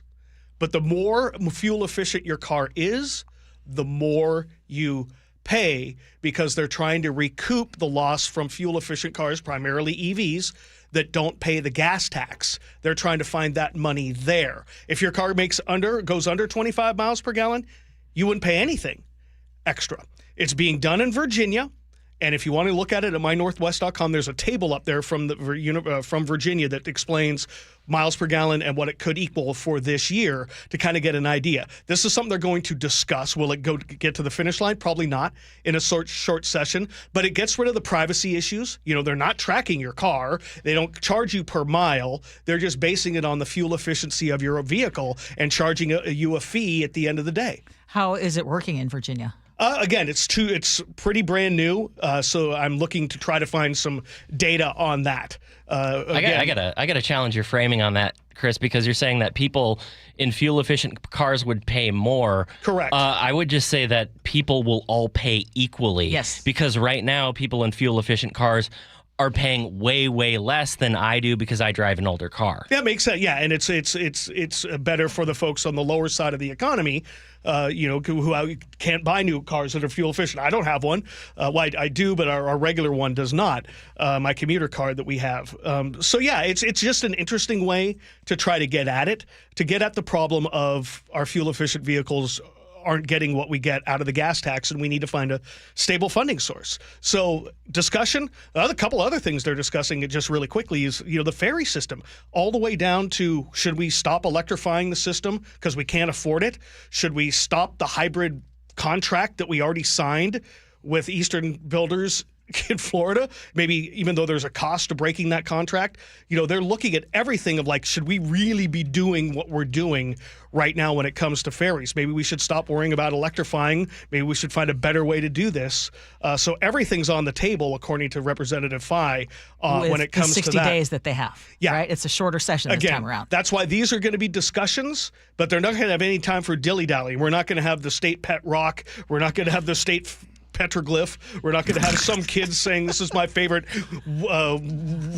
insect, toothless insect. Those are all great things. Those are for 90-day sessions. Yeah. Right now, they got to focus on the big deal and where they're going to find the money. But there is pushback against Governor Governor Ferguson on from his own party on a lot of the ways he wants to fund things. Well, so we'll see. It's again for them. It's day 2 as well. Interesting stuff. Yeah. Good stuff. Thanks, Sully. Yeah, anytime. I think before we go, I think one of the biggest things in Washington, Ursula, that I have come to learn and better understand over the last 6 years is the way the tax system in this state doesn't bother a lot of people here. And I think there are a lot of people, especially the people that have, they're okay going out and paying it. What is the 11% the sales tax in, let's just say Seattle? They're 11%, they're okay paying that. They'd rather pay the 11% on the sales tax than the X amount of percent in income tax. So, I mean, we sit, again, a lot of decisions get made by the people that have. And the people that have aren't concerned about a sales tax, aren't concerned about the regressive tax that's in the state.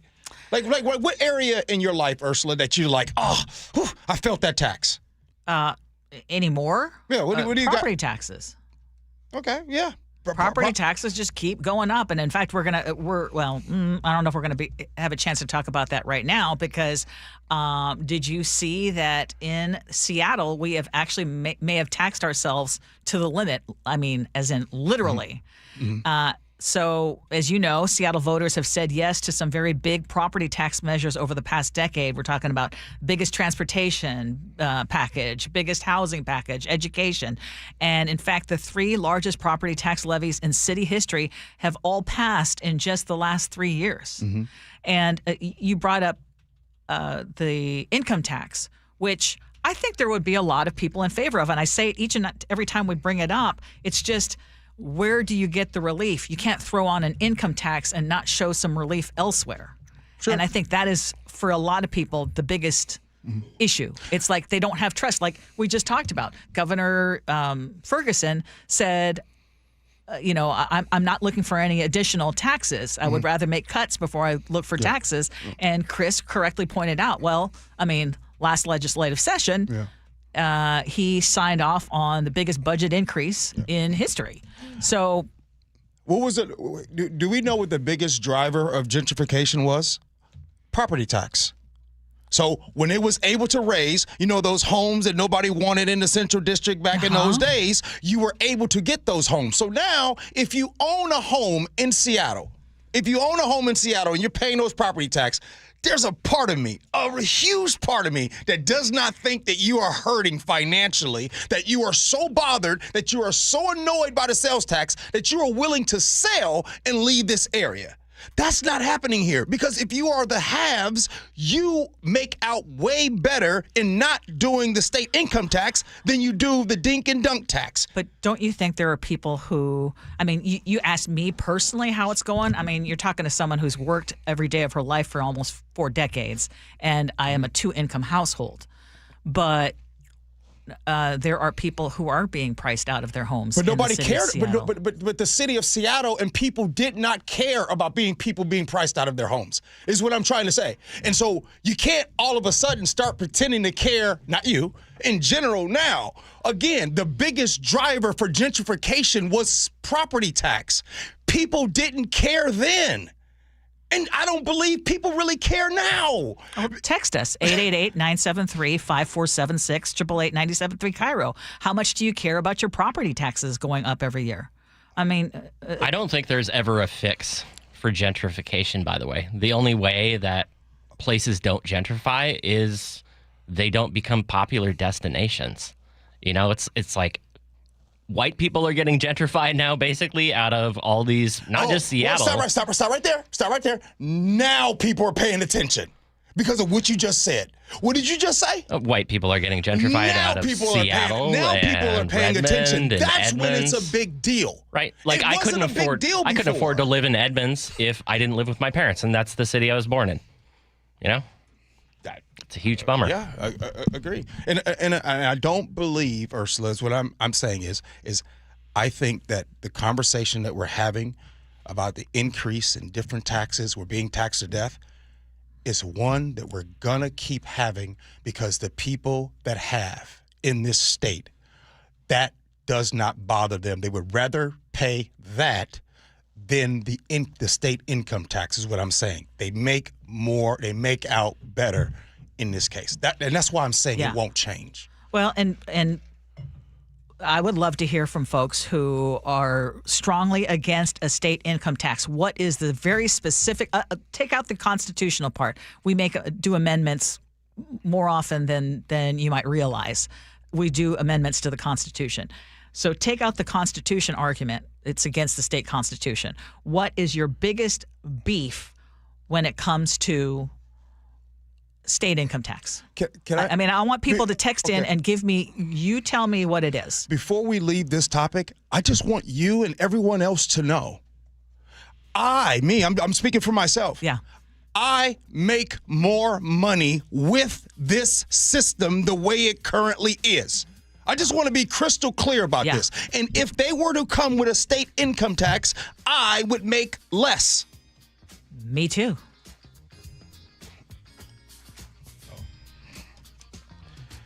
All right, good stuff. Coming up next here on the Gee Ursula Show, we got scenarios at 10:47. Oh, this is a good topic. Should student athletes even bother with the student part anymore? We'll do that next. Gee Ursula. Read my lips. No new taxes.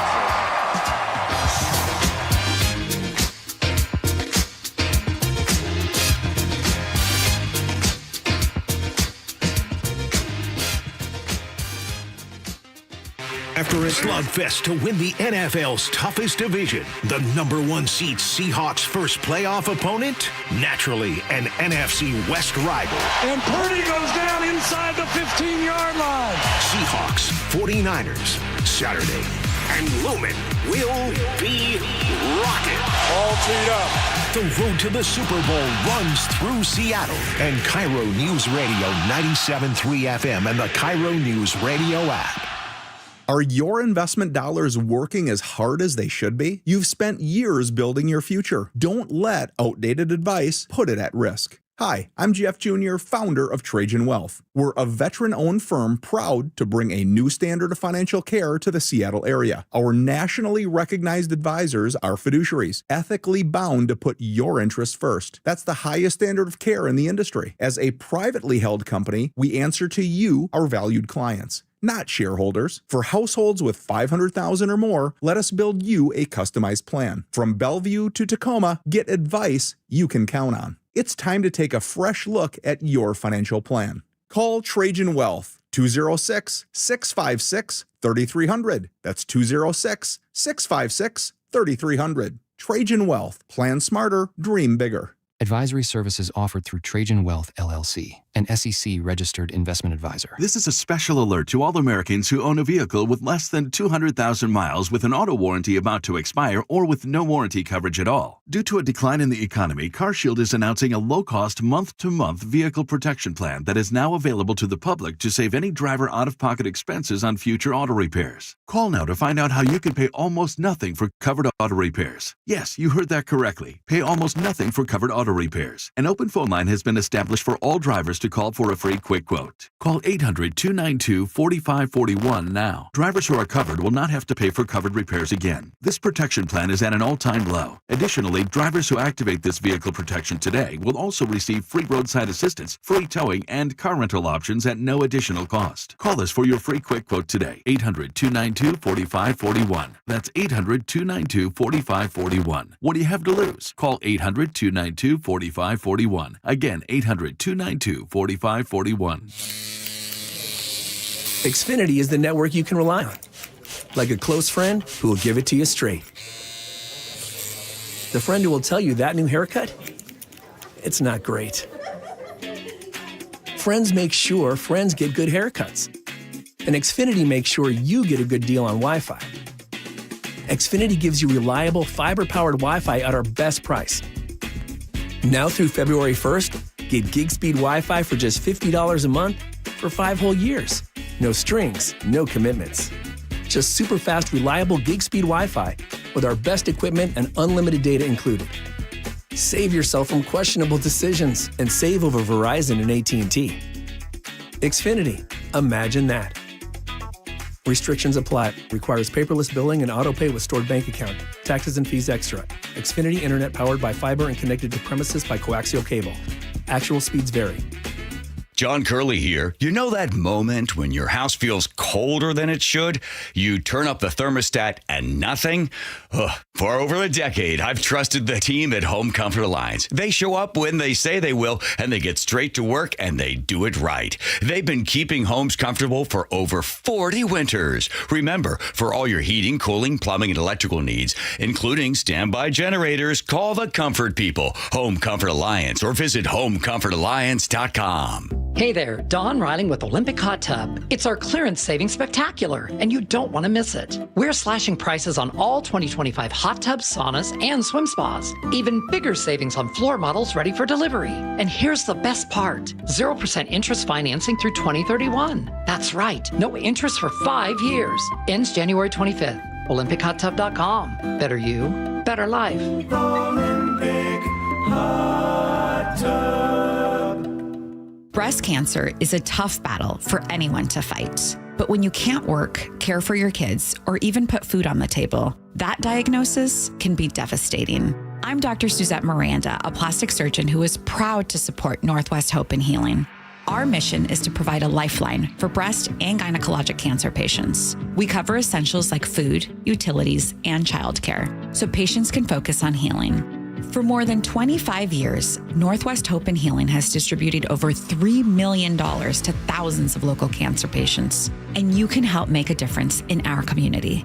Join us on Saturday, January 31st, for Cork, Fork, and Support, an afternoon of fine wine, gourmet cuisine, and inspiration at Mary Hill Winery in the heart of Woodinville wine country. Get your tickets now for Cork, Fork, and Support on January 31st. Go to nwhopeandhealing.org to learn more. That's nwhopeandhealing.org. Guys, your New Year goals start now. Get limited time savings on our most popular treatments at Revive Men's Health. Visit ReviveMen'sHealth.com to see if you qualify to save hundreds. Paid political announcement. More than half of short-term rentals across Washington are booked by Washingtonians. Families traveling for their children's tournaments and games. Firefighters fighting wildfires. Traveling nurses providing critical care. Every day, short-term rentals are helping make travel more affordable. Legislators in Olympia are considering increasing taxes on short-term rentals. But with the cost of everything going up, we can't take another price increase. Keep travel affordable for us. Paid for by Airbnb helps our state thrive host pack. KIRO News Radio 97.3 FM Northwest News. Now, the latest from KIRO News Radio and mynorthwest.com. Good morning, I'm Heather Bosch. Washington Governor Bob Ferguson is asking the legislature to craft a law that would require AI developers to make protocols that could prevent self-harm. KIRO 7 TV's Brooke Griffin explains. Governor Ferguson addressed the need to provide adults and children with proper resources, saying in a social media post, quote, "It's been heartbreaking to read about young people having conversations with AI chatbots that lead to suicide. Washington State will take action this legislative session. We must work to keep our kids safe." State lawmakers are advancing a bill that would limit when officers, including ICE agents, can cover their faces in public. More on that from KIRO News Radio's Luke Ducey. The bill is designed to prohibit ICE and border agents from wearing masks during immigration raids. Anyone detained by an officer who violates that rule could then file a civil lawsuit seeking damages and attorney's fees. U.S. Attorney Pete Serrano says the bill threatens federal agents. As of last fall, doxing increased by 1,000% and 8,000% death threats to our members of law enforcement community. A similar law in California is now being challenged in federal court as unconstitutional. Luke Ducey, KIRO News Radio. Some Democrats in the U.S. House want to know if people pardoned in the January 6th insurrection are now working for ICE. CBS's Scott McFarland. CBS News has learned that the ranking member of the House Judiciary Committee submitted an inquiry to the Department of Homeland Security and the Department of Justice on Monday night, asking for employment logs to see if any pardoned January 6 rioters are now working behind masks for immigration and customs enforcement. It's the latest level of controversy stemming from those January 2025 pardons of 1,500 plus January 6 rioters. The Republican House Oversight Committee chair says he is filing contempt of Congress proceedings against former President Bill Clinton and his wife after they refused to testify before Congress about Jeffrey Epstein. Democrats claim this isn't about the Epstein files, that Republicans are just trying to shift the focus off President Trump's friendship with the late sex trafficker. The U.S. Supreme Court today is hearing arguments on whether states can ban transgender athletes from competing on girls' and women's teams. An attorney for a 15-year-old West Virginia track and field athlete argues Becky Pepper Jackson transitioned before going through male puberty. And if the evidence shows there are no relevant physiological differences between BPJ and other girls, then there's no basis to exclude her. Inflation worries has the Dow down 307 points right now. NASDAQ off about 6. KIRO News Radio traffic. The crash has been cleared from the I-90 bridge eastbound. You've cleared out nicely there. In Shoreline, a crash is blocking a lane on I-5 southbound near Northeast 175th Street. You're already slow southbound because express lanes are open northbound due to construction on I-5 northbound across the Ship Canal Bridge. Southbound I-5, you're backed up through Shoreline. Travel time Everett to Seattle, 78 minutes, half an hour longer than usual. If you're taking I-405 south, travel time Alderwood to South Center, 72 minutes, more than half an hour longer. Traffic brought to you by Seattle Sports. Download the Seattle Sports app to stay in the know with the latest news, scores, and opinions about your favorite teams.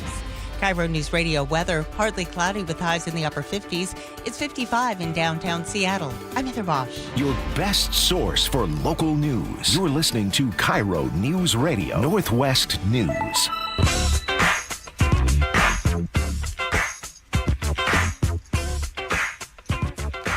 This is the Gee and Ursula Show. We're about to dive into our favorite topic, and that has to do with college sports.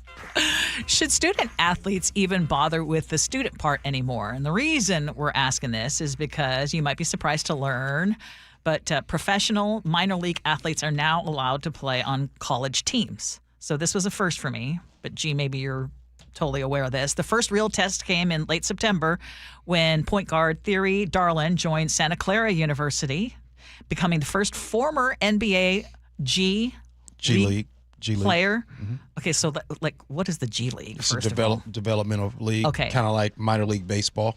Okay, so he's the first former NBA G League player to sign with an NCAA program. And that move basically cracked the door wide open, and others have walked right through it. Former G Leaguer London Johnson is now at the University of Louisville. Abdullah Ahmed followed at Brigham Young University. Then came the big shocker, apparently, and help me with his name, James Nagy, who is a 2023 NBA first-round draft pick, now signed with Baylor University and was on the floor just days later.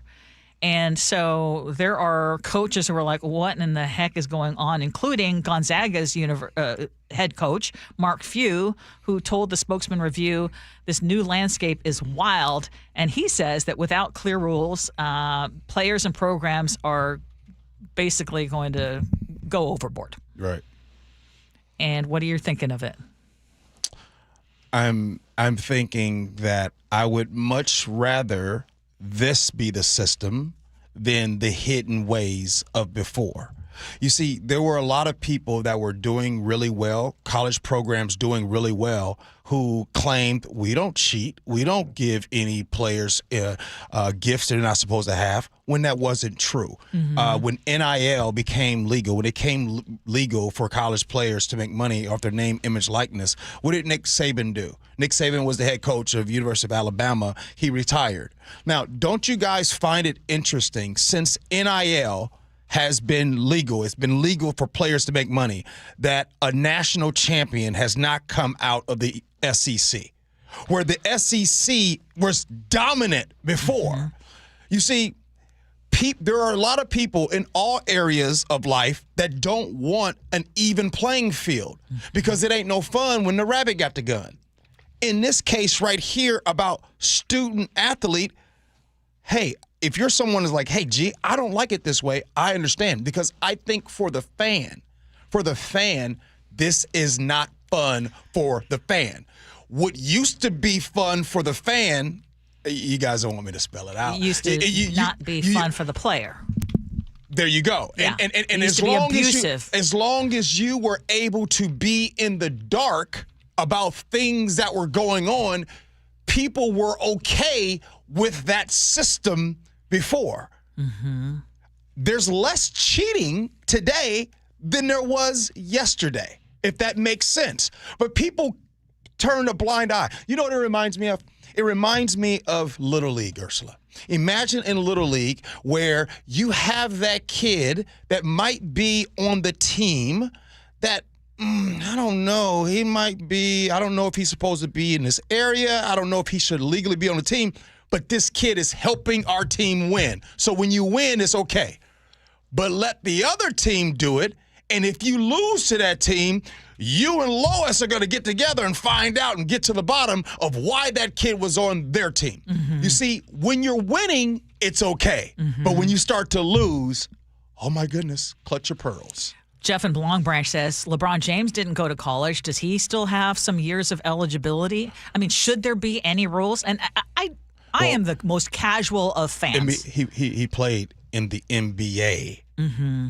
LeBron played. He never played so in this case, any NBA G League. Yeah. So just because it has what you're saying is, just because it says it's NBA doesn't. I mean, do they get paid in the G League, right? Yeah, you do.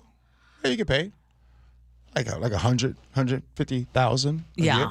I mean, should there be any rules, like Mark Few is saying at Gonzaga, that there should be rules? Otherwise, like, again, and you're right, as a not that rabid kind of sports fan when it comes to college sports, I do think that it has an impact on the spectator. Now, I'm not a proponent of having student athletes being abused or taking advantage of, and I understand and I hear what you're saying about the system, but it feels like we are going into the, he says it's the wild, wild west. It feels like all of it is the wild, wild west, and none of it. It just call it what it is. It's just semi-pro.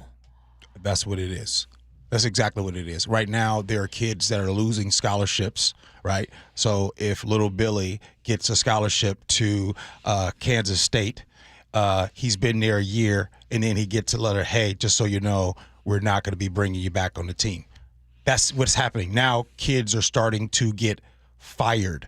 So the whole point of what you brought up here today is let's just get rid of the student athlete. Now, just say, hey, okay, how would you do that? Like, can you explain how that would work? If we get rid of the idea of student athlete, should they even be bothering going to class? Oh, see, we keep going. Yeah, no, they shouldn't.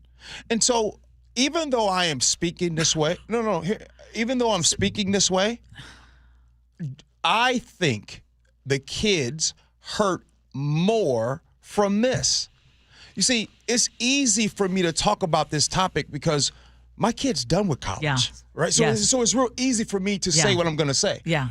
But one of the biggest reasons that the goal was for my son to go to college and get in that area so that he can really learn a whole lot of life lessons. If you go to the NFL, great. But you go there, oh, by the way, there's this thing called a college education that a lot of corporate America really pays attention to. There's this thing called networking that corporate America pays a lot of attention to. So you go there and take advantage of that and learn life lessons. So as a father of someone who played college sports, I think it's a bad thing that a lot of these young men and or women will lose some of the biggest lessons that will help them towards life. The old saying, you give someone a fish, they eat for a day. You teach them the fish, they eat for life. Yeah. So, and I feel like that's the direction it's going. It's like it's all about semi-pro sports. It has nothing to do with education, and I get it. I mean, I have an antiquated vision of what it means to be a student athlete, but I feel like in the long run, it's not sustainable. Can I just tell you this? You can apply this conversation that we're having about college sports to every topic that we talk about, Ursula. Everything is being driven by money. People look away because of money. People will vote for this because of money. People will be okay with that because of money. People will have hate on their platforms because of money. Agree. Scenario. Oh, by the way, this next scenario's juicy. It's juicy. Gee and Ursula.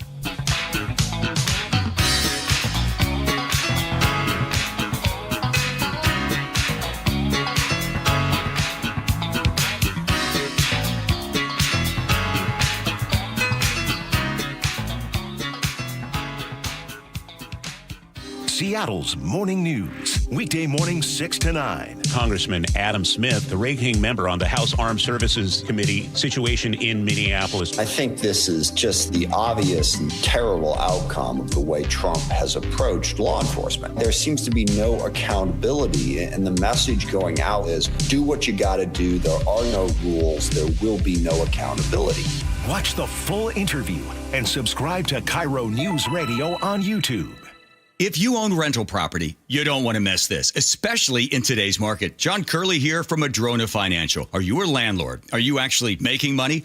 Madrona's Landlord Exit Workshop is a free, hands-on event designed to help landlords understand the true numbers behind their rental properties and make a confident decision about whether to keep them or sell. It's happening in person this Thursday, 3 p.m. at UW Tacoma. Frankly, many landlords are sitting on properties that look good but aren't performing. You'll learn how to evaluate cash flow, equity, taxes, and long-term risks. And if selling makes sense, how to do it in the most tax-efficient way possible. Don't miss Madrona's free Landlord Exit Workshop this Thursday at 3 p.m. at UW Tacoma campus. Space is limited and seats will fill fast. To RSVP, call 833-673-7373. 833-673-7373. Reserve your spot now or sign up online at madronafinancial.com/events. I'm Ed Evans, CEO of Consumer Cellular. No, we're not one of the big guys. Truth is, we don't want to be. If you're over 50, Big Wireless probably has you paying for more data than you might need. You could be throwing away thousands over a lifetime. Our entry-level data plans start at just $20 a month. And for a limited time, switch and get your second month free. Call 1-888-FREEDOM, visit consumercellular.com or a store near you and get your second month free today. Plans include $5 credit for auto-pay and e-billing. See site for additional details. Are you 50 or older? This news is for you. The CDC recommends you get vaccinated against pneumococcal pneumonia. Even if you're healthy, your age puts you at risk. People 50 or older are over 6 times more likely to be hospitalized with pneumococcal pneumonia compared to adults 18 to 49. Just one shot can help protect you. Learn more and schedule at vaxassist.com. That's VAXassist.com. Sponsored by Pfizer. I love the fact that Mike Novak sells more homes than anybody else. This guy works so hard. You know what's happening? People are selling their homes again. And if you don't have Mike Novak's name on that sign, well, you're wasting your time and your house is just going to be sitting on the market. Mike is so confident that he can sell your house quickly. And for more, you'll pay no commission if Mike Novak doesn't sell that home in 21 days. So go to meetthenovaks.com. I'll spell Novaks for you. Novaks. Meetthenovaks.com. Snapshot from Progressive wasn't created for just anybody. Oh no, we made it for you. Smooth accelerators. When that light turns green, you're off. Like a warm knife through firm butter. Going from 0 to the speed limit in an appropriate amount of time. Sure, your car has horsepower, but your horses prance around as silky smooth as your right foot. Fancy Prancerton. With Snapshot, safe drivers like you get personalized rates based on your driving habits. Sign up today at Progressive.com. Progressive Casualty Insurance Company and Affiliates. Snapshot not available in California or from all agents. This is the story of the one. As an HVAC technician, he and his digital multimeter are in high demand. So when a noisy office HVAC turns out to be a failing blower motor, he doesn't break a sweat. With Grainger's easy-to-use website and product information, he selects the product he needs to keep everything humming right along. Call 1-800-GRAINGER, click Grainger.com, or just stop by. Grainger, for the ones who get it done. Everybody loves the season of giving, but now the season of paying for it is upon us. That not-so-wonderful time of the year when millions of Americans open their credit card statements, stare in horror at the balance, and resolve then and there to find new ways to save money. If you're among those Americans, why not start by cutting your wireless bill in half right now with Pure Talk's Saver Plan? It's easy. You'll get unlimited talk, text, and 3 gigs of high-speed data on a super-fast, nationwide 5G network for just $20 a month. Just dial pound 250, say Mike Rowe, and you'll save an additional 50% off your first month. Ho, ho, ho! And if you're active or former military or a first responder, you'll save an additional 20% every single month. That's pound 250. Say Mike Rowe for the gift that keeps on saving from America's wireless company. Pure Talk. Hey, it's Jason Rantz. Our local tax expert Greg Nunn wants taxpayers to know the IRS is now going after older cases very aggressively. If you received Form CP-504 from the IRS, do not ignore it. Be proactive and resolve your situation with Greg Nunn, N-U-N-N, None Better Tax Resolution.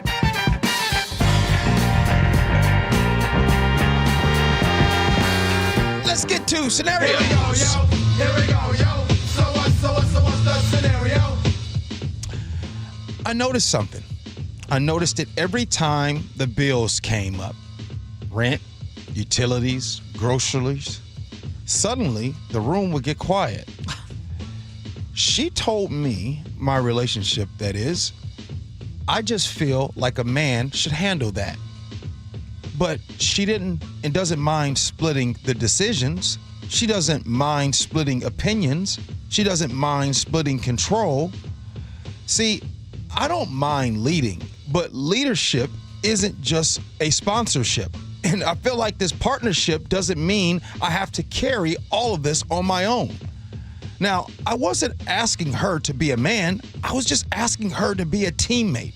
And it seems like when money became my responsibility alone, I realized that this wasn't just love. So my question is, does it seem like today more and more that women are asking for us men to pay more than the 50-50? Your thoughts? 888-973-5476. Ursula, you have the bat first. I got my pen and paper. Okay, I don't know because I didn't know the questions you were going to pose. So I don't know statistically if it is more the case. I can only judge what I know from my own experience and from the folks I know around me.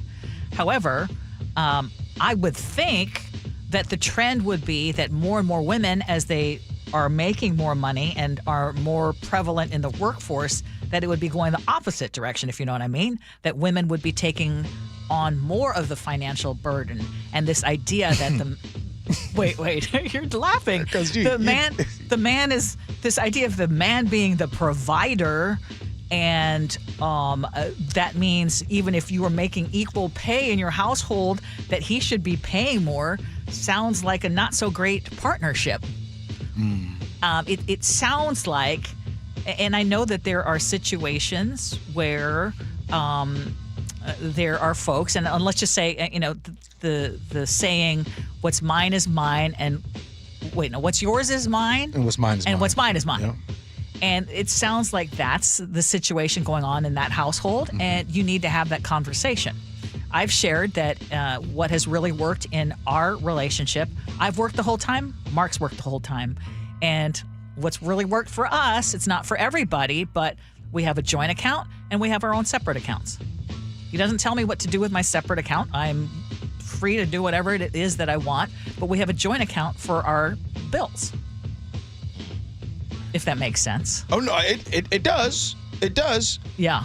I think that since you're talking about the joint account for the bills, I think the topic of conversation is, how does that split work out? Because no, I'm not asking you the split. I'm saying that right now, it should be on these podcasts and all of these reels and people, there are folks saying that, hey, ladies, you should not be in a situation where it's any 50-50. You should be in a situation where the man should be the provider. And I find that silly, and I would say it should be proportionate to what you make. I mean, sure, it's not. I actually agree with that. Right? I mean, so you can't logically be 50-50 if one makes a lot more than the other. But you should have, some kind of contribution if you're also making money, so that the burden isn't only on one. I mean, this might be radically old school, but I don't think there should be a split. I think all your finances should be connected, right? And I know that there's a lot of women especially who say, like, I don't want to be in a position where my finances are tied to my husband's.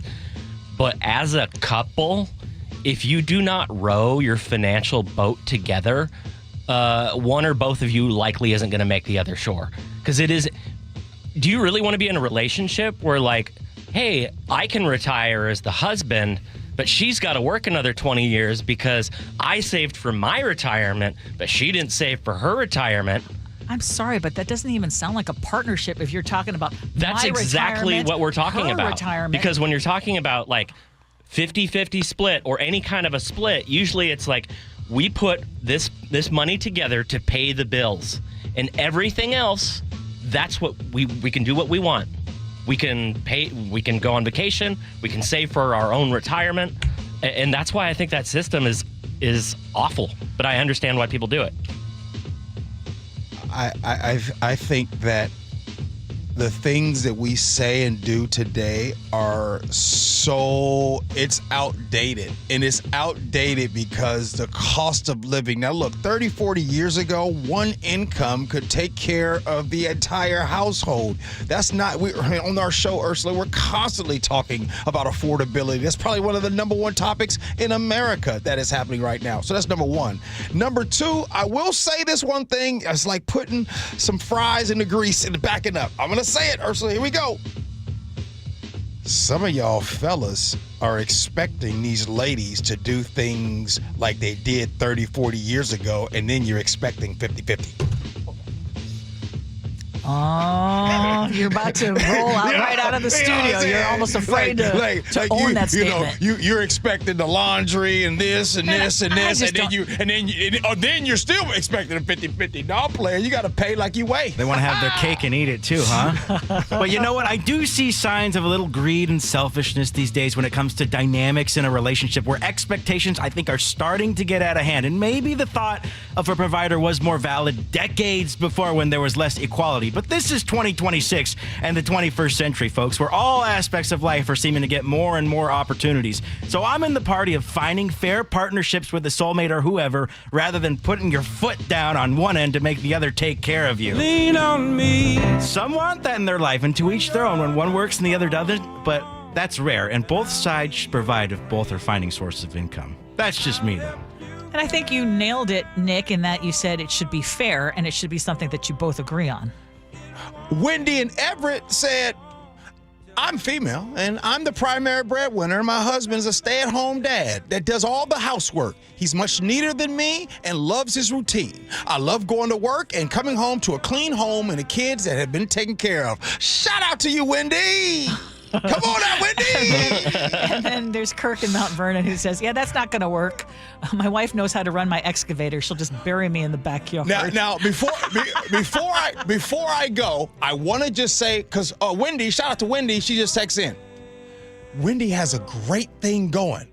How many people will judge Wendy's situation because of the way society is set up? Good stuff. Thanks, Wendy, for that text. That was a good scenario. Hey, coming up next here on the Gee and Ursula Show, is Gen Z getting a bad rap at work? Oh, there's a boomer that fears that they could be actually doing a good thing. Talking about that next, Gee and Ursula. Lean on me when you're not strong, and I'll be your friend. I'll help you. Adrian here from Lake Washington Windows and Doors. Winter might seem like an odd time to replace your windows, but now is when you get the best deals. Our Leak Armor installation team will keep your home warm and dry while installing beautiful, new energy-efficient windows. You'll feel the difference right away. Quieter rooms, lower energy bills, and a more comfortable home.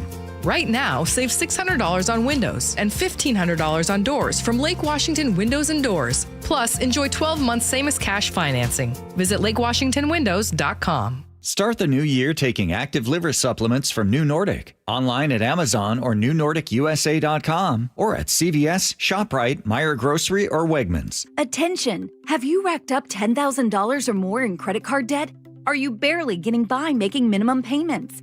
With credit card debt reaching all-time highs, National Debt Relief is notifying consumers about significant debt relief options currently being made available to help those with overwhelming credit card debt. These options may reduce a large portion of credit card debt for those who qualify. You don't need to declare bankruptcy or take out a consolidation loan, and you may only have to pay back a fraction of what you owe, even if you have bad credit. National Debt Relief has already reduced the credit card debt for more than 550,000 consumers, so don't wait. If you owe $10,000, $20,000, or even $100,000 in credit card debt, you can now take advantage of this financial debt relief as the cost of living continues to skyrocket. To check what debt reduction you may qualify for, call 800-885-8877. 800-885-8877. Again, that's 800-885-8877. Pizza's here. Oh, great. I'd love some, but I'm worried about my stomach issues. If you're worried about having diarrhea, gas, bloating, stomach pain, or loose, oily stools, it may not just be stomach issues. It could be a condition called exocrine pancreatic insufficiency, or EPI. With EPI, the pancreas doesn't release enough enzymes to break down food, but EPI is manageable. Use the symptom checker on identifyepi.com and talk to your doctor. That's identifyepi.com. Sponsored by AbbVie. As a mom, comforting my family is what I do best. Vicks Vapor Stick provides soothing, non-medicated Vicks vapors in an easy-to-apply stick, and it dries fast, so there's no mess. I use it to comfort myself and my family.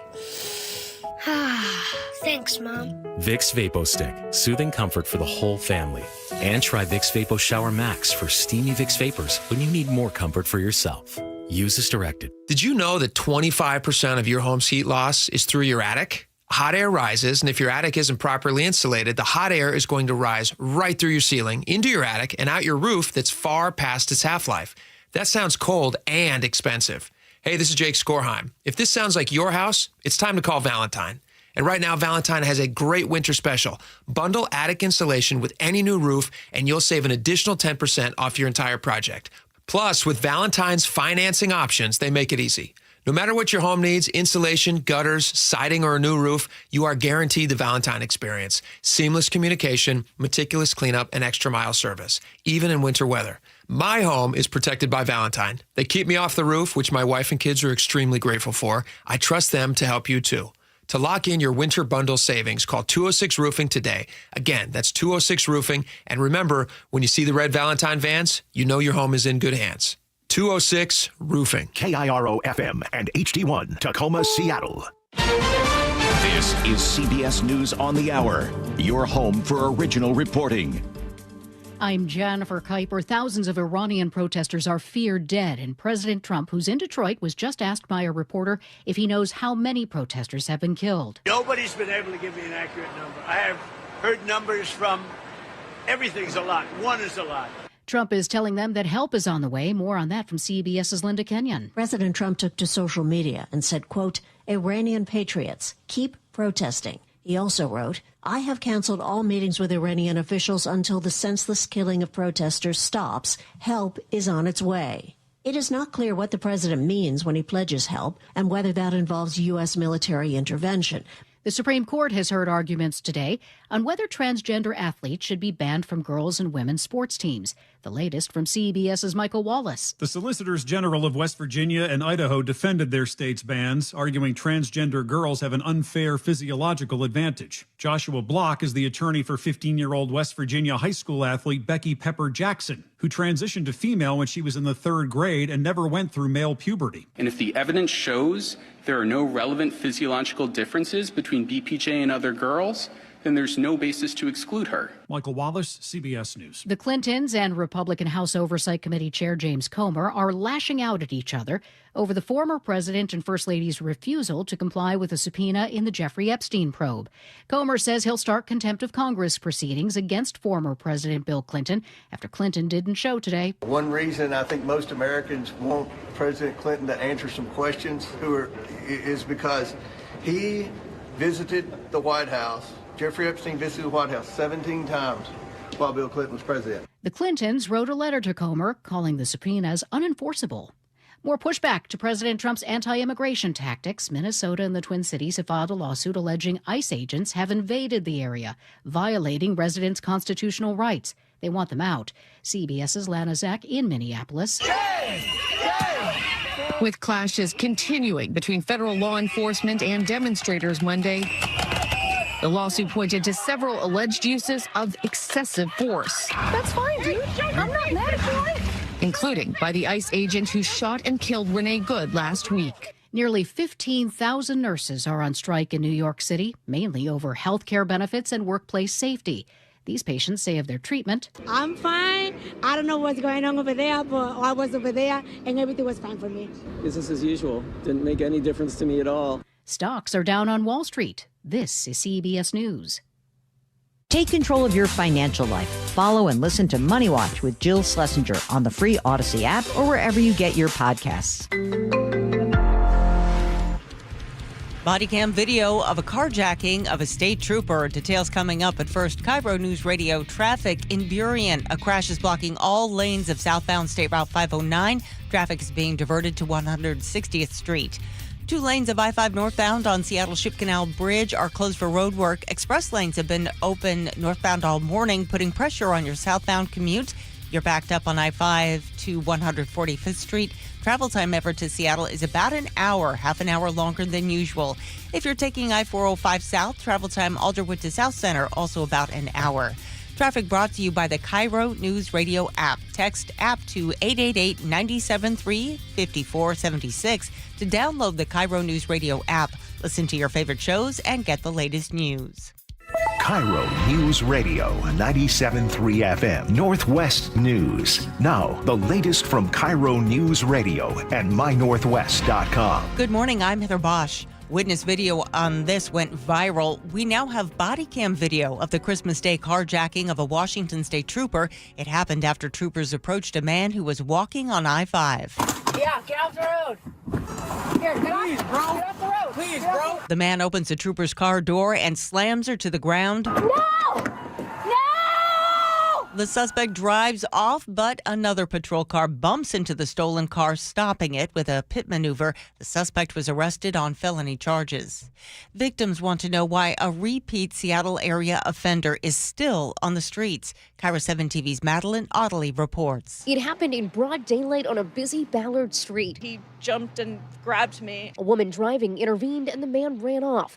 After police identified the suspect as John Robert Maskey, we found more than a dozen misdemeanor cases in the city of Seattle alone. Of his 12 cases now closed, almost all were dismissed because he was found incompetent to stand trial. I just don't understand how this is a continued pattern. Where is the lapse in the system that allows this to continue? We are still working to try to get a better answer here from prosecutors. A volunteer fire chief in Owako has been arrested on multiple child sex crimes involving 2 young cousins. 43-year-old Jeffrey Archer was booked into the Pacific County Jail, bail set at $500,000. We're hearing from the first responders who saved 6 puppies who were exposed to fentanyl. Sky Valley Fire Chief Brandon Vargas tells KIRO Radio's Jake and Spike that they used overdose reversing medicine on the dogs. They took about 3 rounds of Narcan through their nasal passages. A couple of them got an injection of Narcan to keep them awake and moving around and alive. All the puppies have recovered. Having a tough time finding Seahawks playoff tickets? The Washington State Lottery is raffling off 9 pairs of tickets plus parking for Saturday's game at Lumen Field. Lottery director Brian Bennett tells me to enter, buy a $10 scratch ticket from lottery workers in the Tacoma Mall courtyard this afternoon. Tickets can only be purchased with cash. So 4 to 6:30 with cash at the Tacoma Mall. The live drawing happens at 6:45 tonight. KIRO News Radio weather, partly cloudy skies today with highs in the upper 50s. It's 55 in downtown Seattle. I'm Heather Bosch. Your best source for local news, serving Western Washington and the world with a KIRO News Radio app. Always streaming live on your smart speakers. You're listening to KIRO News Radio, Northwest News. This is the Gee and Ursula Show with G. Scott and Ursula Reutin. It is the Gee and Ursula Show. Good morning to everybody. Appreciate all you guys hanging out with us. You know, it's interesting. Wendy and Everett, I got to tell you, Wendy, you are super famous today on our text line. People are giving you some love. That's number one. And number two, hey, Ursula, I can always tell that a topic might have gone the way my wife have maybe wanted it to when I get a text message as soon as we go to break. You know what I'm saying? So, well, what we've all learned is that your lovely wife, Lillian, does listen to the show on a daily basis. P1. And if she's not particularly happy about a topic, she might, rightfully, but she liked the way it went this last time? Well, she didn't say anything about that topic. She just said, sent a random text, I love you. I did about something else, about a beet salad and all that. Yeah, you were safe on your take on that one. Yeah. I love it. Hey, coming up at 11:30, there is a new pet craze in this country, and I'm just going to call it downright crazy. There's just absolutely no way that I would be on board with this particular pet craze. And I like pets. So we'll talk about that coming up. 888-973-5476, 888-973 KIRO is our text line. And we're going to jump right into it right now because we heard from a lot of you. Top stories at 11. On the Gee and Ursula Show. So last hour, we were talking about taxes and how in the city of Seattle in particular, we're almost taxed to the max, literally. You can read about that in the Seattle Times. But you had brought up the idea of sales taxes versus state income tax. And you and essentially, I want you to recap what you said. But you essentially said people generally don't care unless it affects them. Right.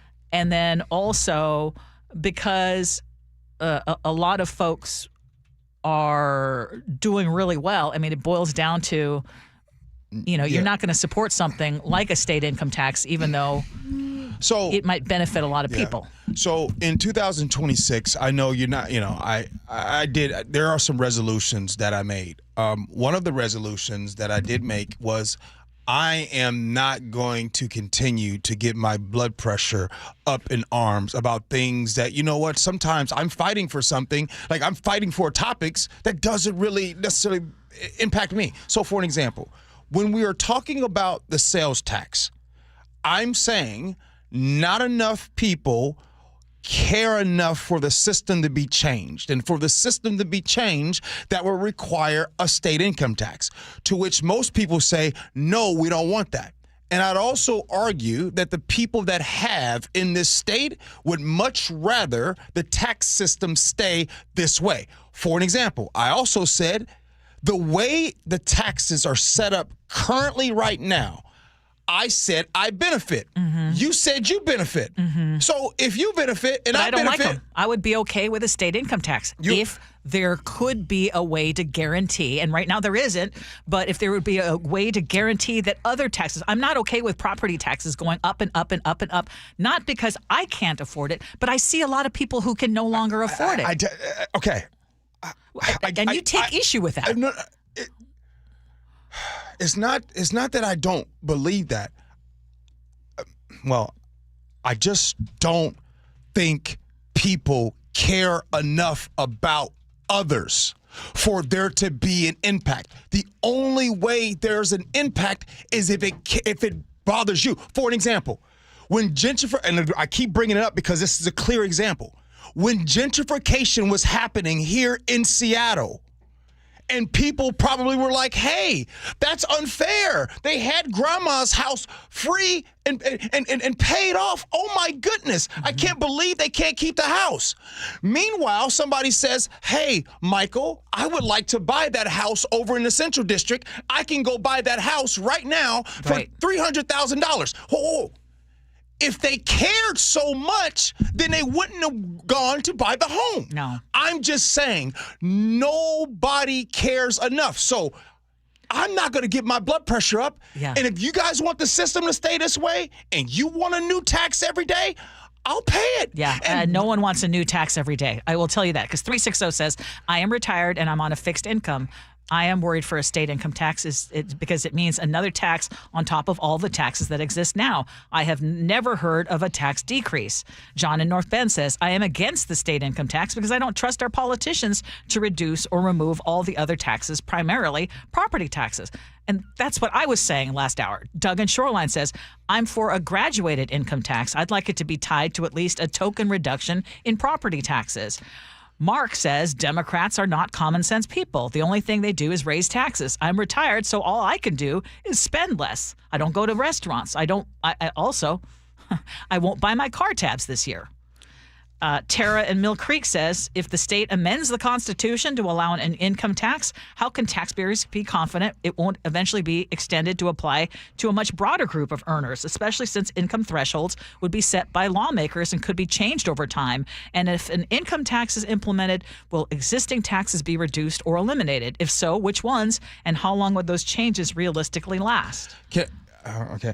I want to say it another kind of way. Imagine there being a system that is in place that you benefit from.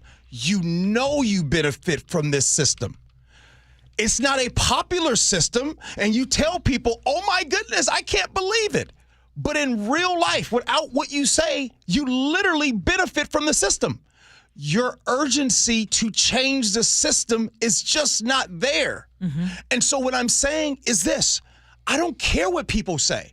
The truth is, the reason why we continue to have this system in the state of Washington is because we are asking for people in the lower income bracket to pay a higher proportion of their income towards tax. Meanwhile, we're the #1 state in the United States when it comes to the philanthropy world.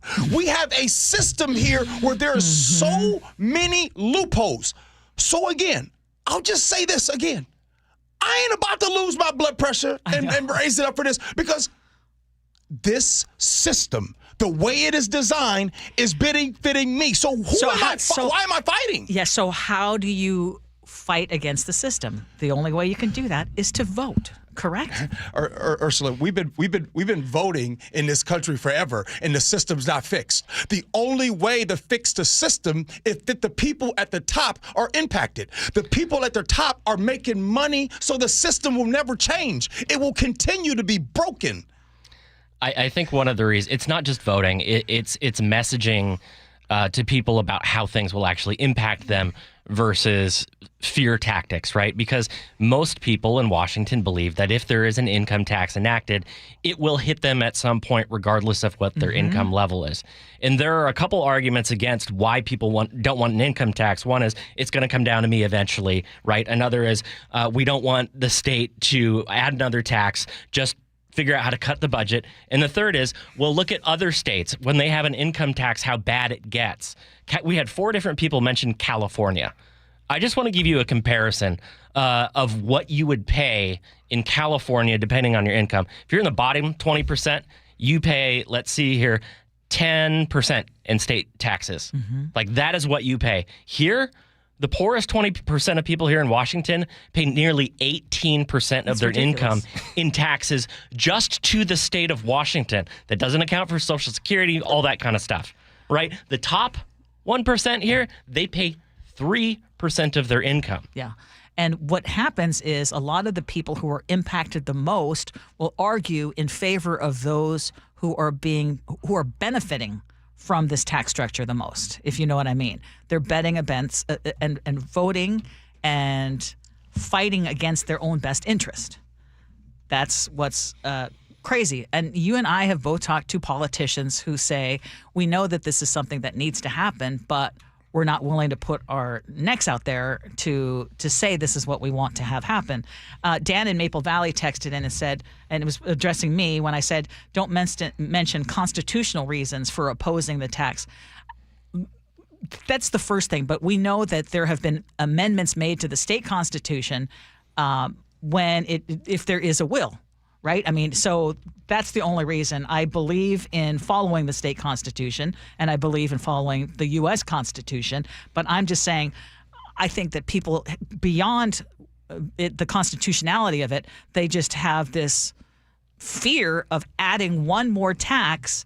I mean, that's what I see a lot of, the fear of adding one more tax without any kind of assurances that other taxes aren't going to go up as well.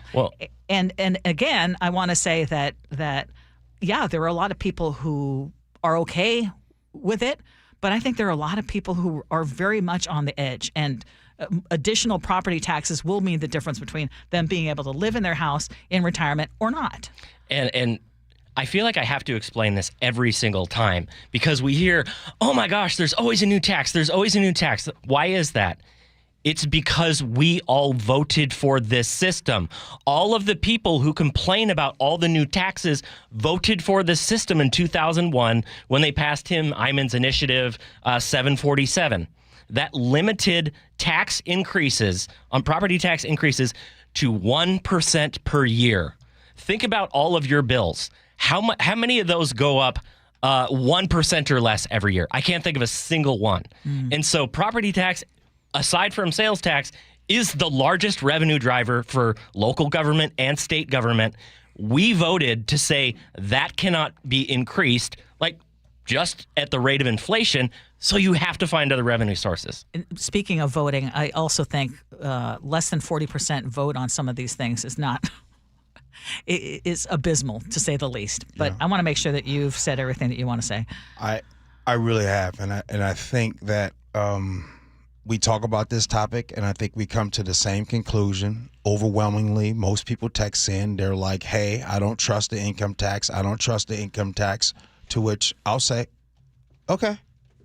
You know what I mean? Like, okay. So just get ready, because in Ursula's top stories of the day, you will hear about a new tax.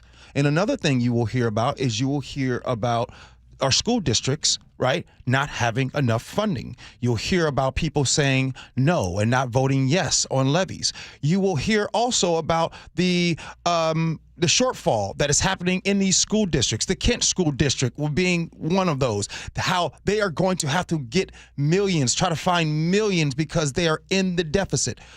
So I am not going to argue the income tax. I just think that the income tax would be more of a fair system in the state.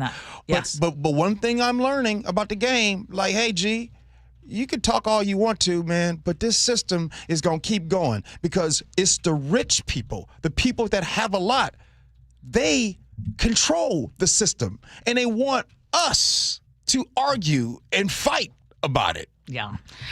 Well, continue texting us, because this is definitely one that the text line has exploded with a lot of you weighing in, and we can continue the conversation on our Gee and Ursula Show Facebook page at the end of the show. We'll post something there. But can I quote you here on this next topic? Mm-hmm. Let's talk about them kids. Oh, no, you say... I say F them kids. Yeah. Okay. Now, Gen Z. I mean, if you quote me, has a reputation problem at work, as you know. A lot of people like to say they're lazy, they're woke, they're entitled. But there's at least one major employer who says that stereotype is not holding up. And this is Colgate's chief human resources officer. And Colgate-Palmolive is a $62 billion global company, and she says the younger workers are not dragging workplaces down. She says they're pushing them forward, and she describes them as deeply tech-savvy, says that they constantly question outdated systems, not because they want to be difficult, but to make things better. And she says their curiosity and fresh perspective actually force leadership to improve and not go backwards. And we're talking about a company that has 34,000 employees. It's been around for 4 generations. And what they're doing there at Colgate-Palmolive is that they're deliberately flattening their hierarchy. So they're actually encouraging their senior leaders to listen to the entry-level workers so that ideas can move across ages and rank lines. Mm-hmm. And this article that I read, and I can't remember where I read it, but they're not alone, because at Stripe, executives say they're hiring more recent grads than ever because younger workers show up fluent in AI and all the emerging technology with skills that many older employees are still learning. And so the critics, though, of course, are saying, hey, younger workers expect too much, they're entitled. But those like this HR head at Colgate say they're responding to a tougher reality because of all the challenges they face as people in the younger generation, and they're just letting their voices be heard. Mm-hmm. And we should do more listening.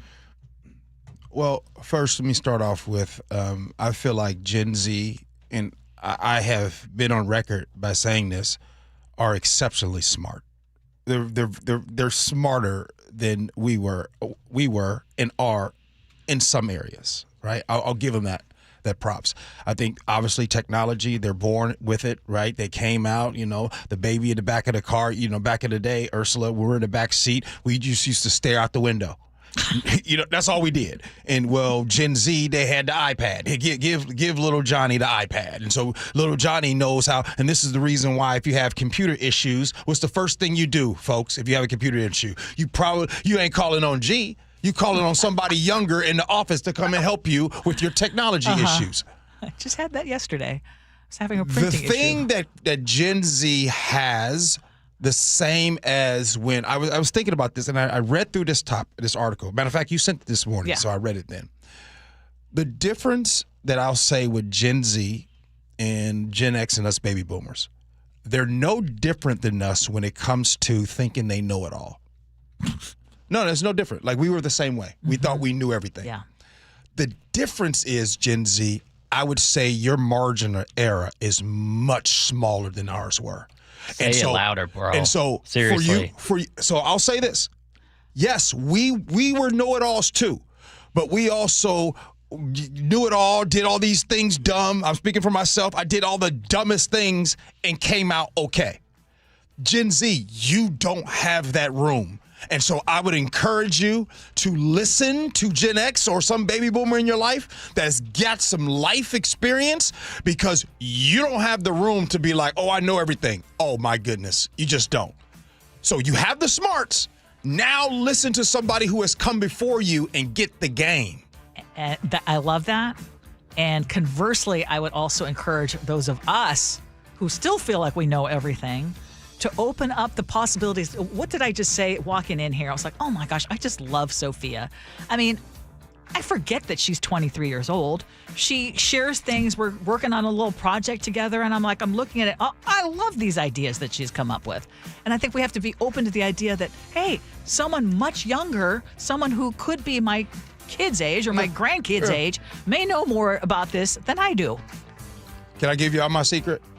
I spend a lot of time with and talking to people that are younger than me. Oh, me too. Because the truth is, I get a lot of the new game that y'all get. I need that for myself.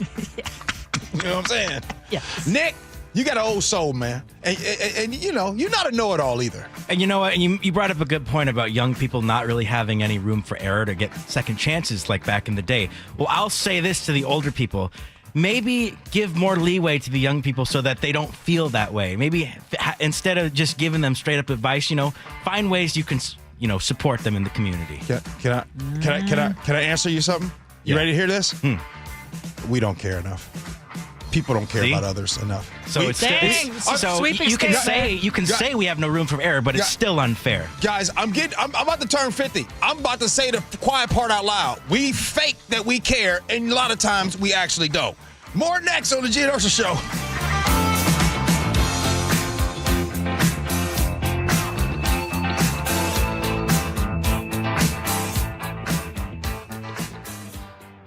After a slugfest to win the NFL's toughest division, the number 1 seed Seahawks' first playoff opponent, naturally an NFC West rival.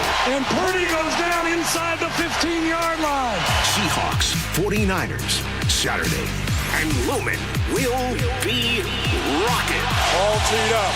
The road to the Super Bowl runs through Seattle. And KIRO Newsradio 97.3 FM and the KIRO Newsradio app. Every season is a little bit different here in Washington, but I'll tell you what, the amount of rain never seems to change in the winter, and we have sure gotten a ton of it this season. All that rain, all that water, it's all got to go somewhere. And if it makes its way into your crawl space, that's when it can create all sorts of problems, including real structural damage, which could really affect your home. But more importantly, for the health of your family, the water in that crawl space could create toxic mold, and that has serious health repercussions. Thankfully, we have Crawl Pros. They can come in and keep your crawl space dry, install a sump pump and drainage, and reroute that water back out and away from your home. They'll also take care of any mold that may have been created. Don't take the risk. It's too important. The best way to learn if you have any water is to ask Crawl Pros to visit your home and inspect your crawl space for free. Crawl Pros will go where you don't want to. So if you're worried about water damage, mold, insulation issues, or anything else related to your crawl space or attic, call Crawl Pros or visit crawlpros.com. Hey, how's your money situation? Are you ready for retirement? Well, if you want to know what the pros are doing to make wealth multiply, and retire like royalty? Then you need to listen to this show, Sound Path Through Retirement, with Ben Koval and Matt Leibarger. Get your money right and tune in every weekend, Saturdays at 10 a.m.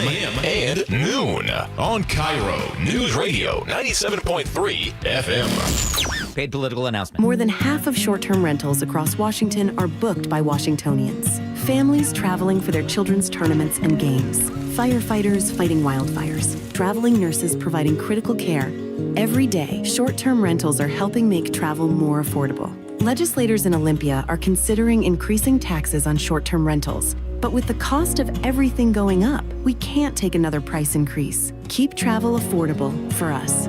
Paid for by Airbnb helps our State Thrive host pack. With the new IHOP value menu, $6 is all it takes to go to your happy place, where stacks of pancakes with bacon and eggs are just $6 every day. French toast, sausage, and eggs are, you guessed it, $6. And fluffy omelets come with a side of pancakes and only cost $6.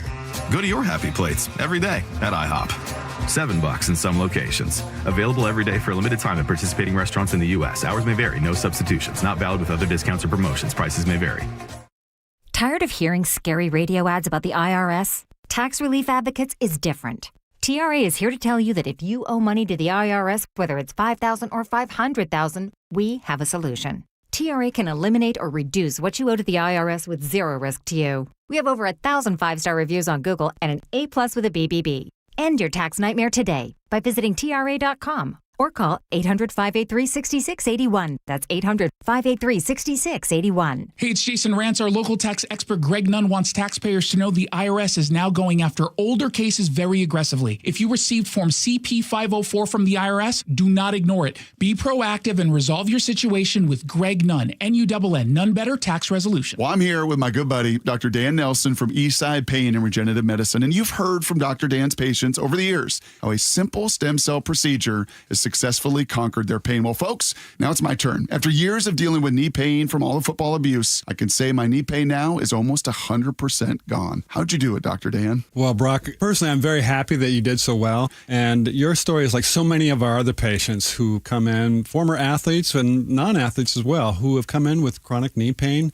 and they are looking for alternatives besides knee replacement surgery. And we're happy to provide this service. It's been truly a game changer for so many folks. It's just been a pleasure to be part of this. Consider Dr. Nelson, the only doctor with over 30 years of experience in pain medicine techniques, including stem cell therapy. I was in and out with a couple of follow-ups. It's a non-surgical solution to pain using your own stem cells. Consider stem cell therapy with Dr. Daniel Nelson, MD at 425-823-4000 or visit danielnelsonmd.com. That's danielnelsonmd.com. It's the Clearance Savings Spectacular at Olympic Hot Tub. We're slashing prices on hot tubs, saunas, and swim spas. Even bigger savings on floor models. Plus, no interest through 2031. OlympicHotTub.com. Better you, better life. Now is your time to get into a new D.R. Horton home by taking advantage of its National Red Tag Sales event going on right now through January 25th. Stop by any of its participating communities and find select Red Tag homes at incredible pricing. So whether you're buying your first home or looking for an upgrade, you don't want to miss the Red Tag Sales event going on right now.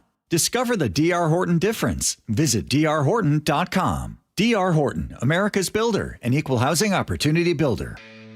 Guys, your New Year goals start now. Get limited time savings on our most popular treatments at Revive Men's Health. Visit ReviveMen'sHealth.com to see if you qualify to save hundreds. KIRO News Radio 97.3 FM Northwest News. Now, the latest from KIRO News Radio and mynorthwest.com. Good morning, I'm Heather Bosch. AI developers would have to make protocols aimed at preventing suicide. Under a bill Governor Ferguson has asked state lawmakers to consider. There have been a few high-profile cases of teens dying by suicide after consulting with chatbots. KIRO 7 TV's Brooke Griffin explains. Now, this bill will mandate the developers of ChatGPT, Gemini, and Copilot to implement protocols that detect and respond to self-harm or suicidal thoughts and conversations. Ferguson wants the bots to respond with crisis resources and referrals. Nearly 70% of American teens have used an AI chatbot. State lawmakers are considering a bill that would prevent law enforcement officers, including ICE agents, from covering their faces. Democratic House Speaker Lori Jenkins. Masks are being used to obscure identities, to escalate tensions, to stoke fears, to deny public transparency, and to shield government from accountability. That can't happen here. Critics say the law would make officers less safe. Several career prosecutors in the U.S. Justice Department's Civil Rights Division resigned this week, shortly after they learned there would be no civil rights probe into the fatal shooting of a Minneapolis mother by an ICE agent. Legal expert Lori Levinson. I think this is going to raise a lot of questions about how legitimate any investigation is of what happened in Minneapolis. Homeland Security insists Renee Good was trying to run over the agent in an act of domestic terrorism.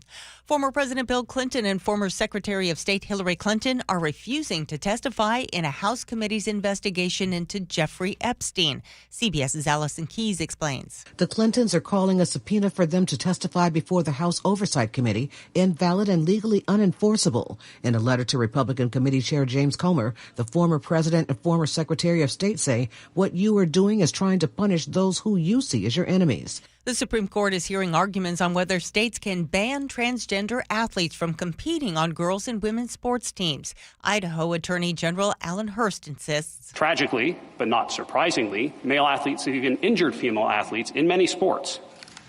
If women don't have their own competitions, they won't be able to compete. But plaintiffs argue that transgender athletes undergoing hormone therapy have no physical advantage. Inflation fears on Wall Street, the Dow down 354 points, NASDAQ off 75. KIRO News Radio traffic, here's Nate Connors. All right, thanks, Heather. This report brought to us by Home Comfort Alliance in West Seattle. We westbound on Highland Parkway. It's closed right there at the intersection of West Marginal Way where we have a rollover crash. This is going to be closed for a while, so you'll need to seek an alternate route heading into West Seattle. South 5 into Seattle is slow from Northgate across the Ship Canal Bridge. It has thinned out quite a bit, though, here in the past half hour. In fact, Linwood to Seattle's down to a 25-minute drive. North 5 gets heavy just past Mercer across the Ship Canal Bridge, so not bad considering we have 2 lanes closed on the bridge. In Bellevue, North 405 just past I-90, a handful of cars are on the right shoulder. Drivers are slowing at the scene. And South 405, we've got scattered backups from Alderwood to Bellevue. Linwood to Bellevue is going to take you 35 minutes. That's a 20-minute delay. Outside of this, we're looking really good. Electrical issues? Call Home Comfort Alliance for EV chargers, standby generators, panel upgrades, and more. Save up to $1,000 at homecomfortalliance.com today. KIRO News Radio real-time traffic. I'm Nate Connors. KIRO News Radio weather, partly cloudy with highs in the upper 50s today. It's 59 in downtown Seattle. I'm Heather Bosch. Your best source for local news. You're listening to KIRO News Radio, Northwest News.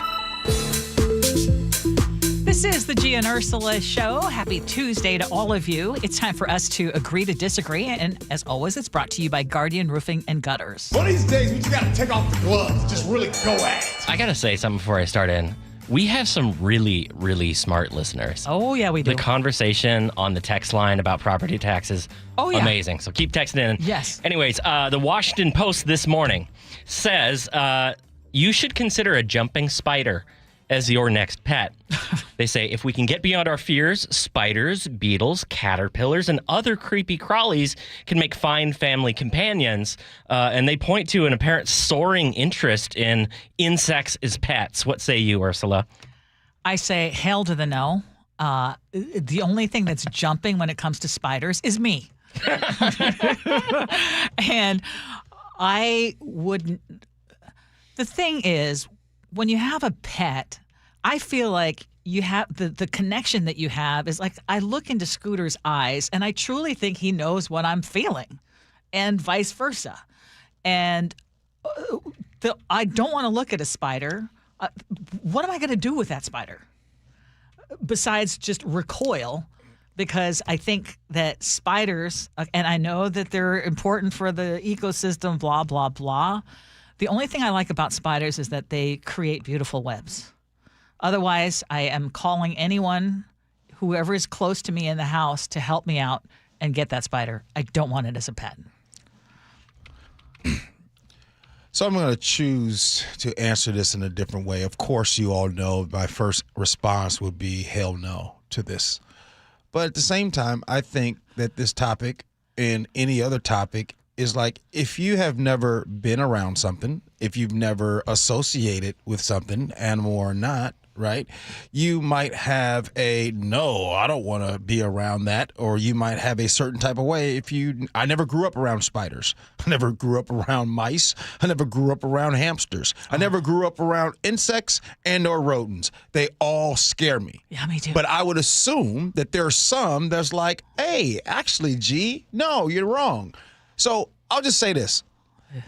I can't do the insects myself. But you do you. But you do you. If you like it, I love it. Okay, you brought up hamsters. I remember when my kids went through a hamster phase. There was just nothing that could make me feel like it was anything different than a rat. I mean, I would have just had the same reaction. Right. And it was, it just creeped me out. Yeah. And I know for some people they're so cute and cuddly, but I couldn't get over it. Yeah. I get it. Like, I looked at this initially this morning and thought, this is crazy.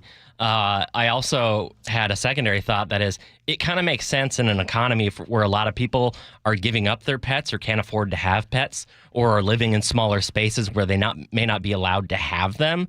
And I think it's actually cool. And Ursula, if you get this warm, fuzzy feeling from looking in Scooter's 2 eyes, well, what about looking in the warm, fuzzy, like 8 eyes of the jumping? Yeah. They have hairs around them. They have 8 eyes to look into. And I also think there's a generational difference. Like, gee, I don't know if you grew up like stepping on every ant you saw or like getting out the magnifying glass, because as a little kid, that was something that all the kids in the neighborhood would do. Like, oh, go squish the bugs. I raise my kid now, like, don't step on the ant. It's not hurting anyone. Do you like if there's flies everywhere, do you say don't pull out the fly swatter? Oh, no. I mean, I'll get rid of the flies, but like I think fundamentally a lot of younger people have a different approach to the living creatures that surround us. And, you know what? Again, you do you. Yeah. There you go. Rats are also supposedly very nice. By the way, if you have cats like I do, I got to tell you, outside of, a fly getting in here and there because they're flying in the air, but as far as insects rolling around the crib, they take care of them. I don't see them. If you have cats, you don't have an insect problem. They be taking care of them insects. That's awesome. Because we have a lot of spiders here, G. You'd be seeing them without the cats. Yeah. Okay, an app called Are You Dead is climbing the app charts. Here in the United States, this app is number 6 currently. It is the number 1 downloaded app in China, and it is very, very simple. You enter a emergency contact into the app, and once a day, you open it up, hit the green button that says, I'm alive, I'm doing good, and that sends the person a notification, you're all right. But if you do not press that button for 2 days, your emergency contact will be notified that you may no longer be with us. Ursula, do you think this is a good idea or just like a measure of how distanced we are as a society? I think it's not only just how distanced, but I'm sorry, do we have to have an app for everything? What I see is a lot of people forgetting to press that button and then people calling in a panic. It's going to eventually be something like, for a lot of people, those alarm systems you have in the home that you just disable because it's the cat keeps setting it off. Yeah, exactly. And it becomes worthless. I would rather encourage people to stay in contact with each other. And if you have that one person in your life, check in every once in a while. Oh, doesn't this actually encourage you to check in more with people? Yeah. Hello, are you dead yet? I find it kind of both morbid and unnecessary. Joyce Carol Vincent, if you guys get a chance, she was a British woman who had gone unnoticed for more than 2 years because she was in front of her TV watching TV, and she had passed away. And for 2 years, nobody knew that she... No, I'm not. So what you're saying is she could have benefited from this app. I mean, or neighbors. Someone could have checked. I mean, somebody went. She went 2 years. That's a true story, by the way. 2 years, and nobody knew. And then when they came in there, the TV really was tragic. still on. That's so sad. That is so sad that even just with her decomposing, that people wouldn't have noticed. So I guess it's high quality television too. If you have, Robin Puyallup, who's not an officer, says, "I love this app." With the way that the government is disappearing people. Yeah, I mean, I suppose if you feel like, hey, there's nobody else who is going to keep track and there's a chance that something could happen, I could see where it would be useful. But for me, I'll just hope someone checks in on me every once in a while. There you go. That's a blessing right there. Yes. All right, coming up next, your text message feedback, and then we'll have Ursa's Words to Live By.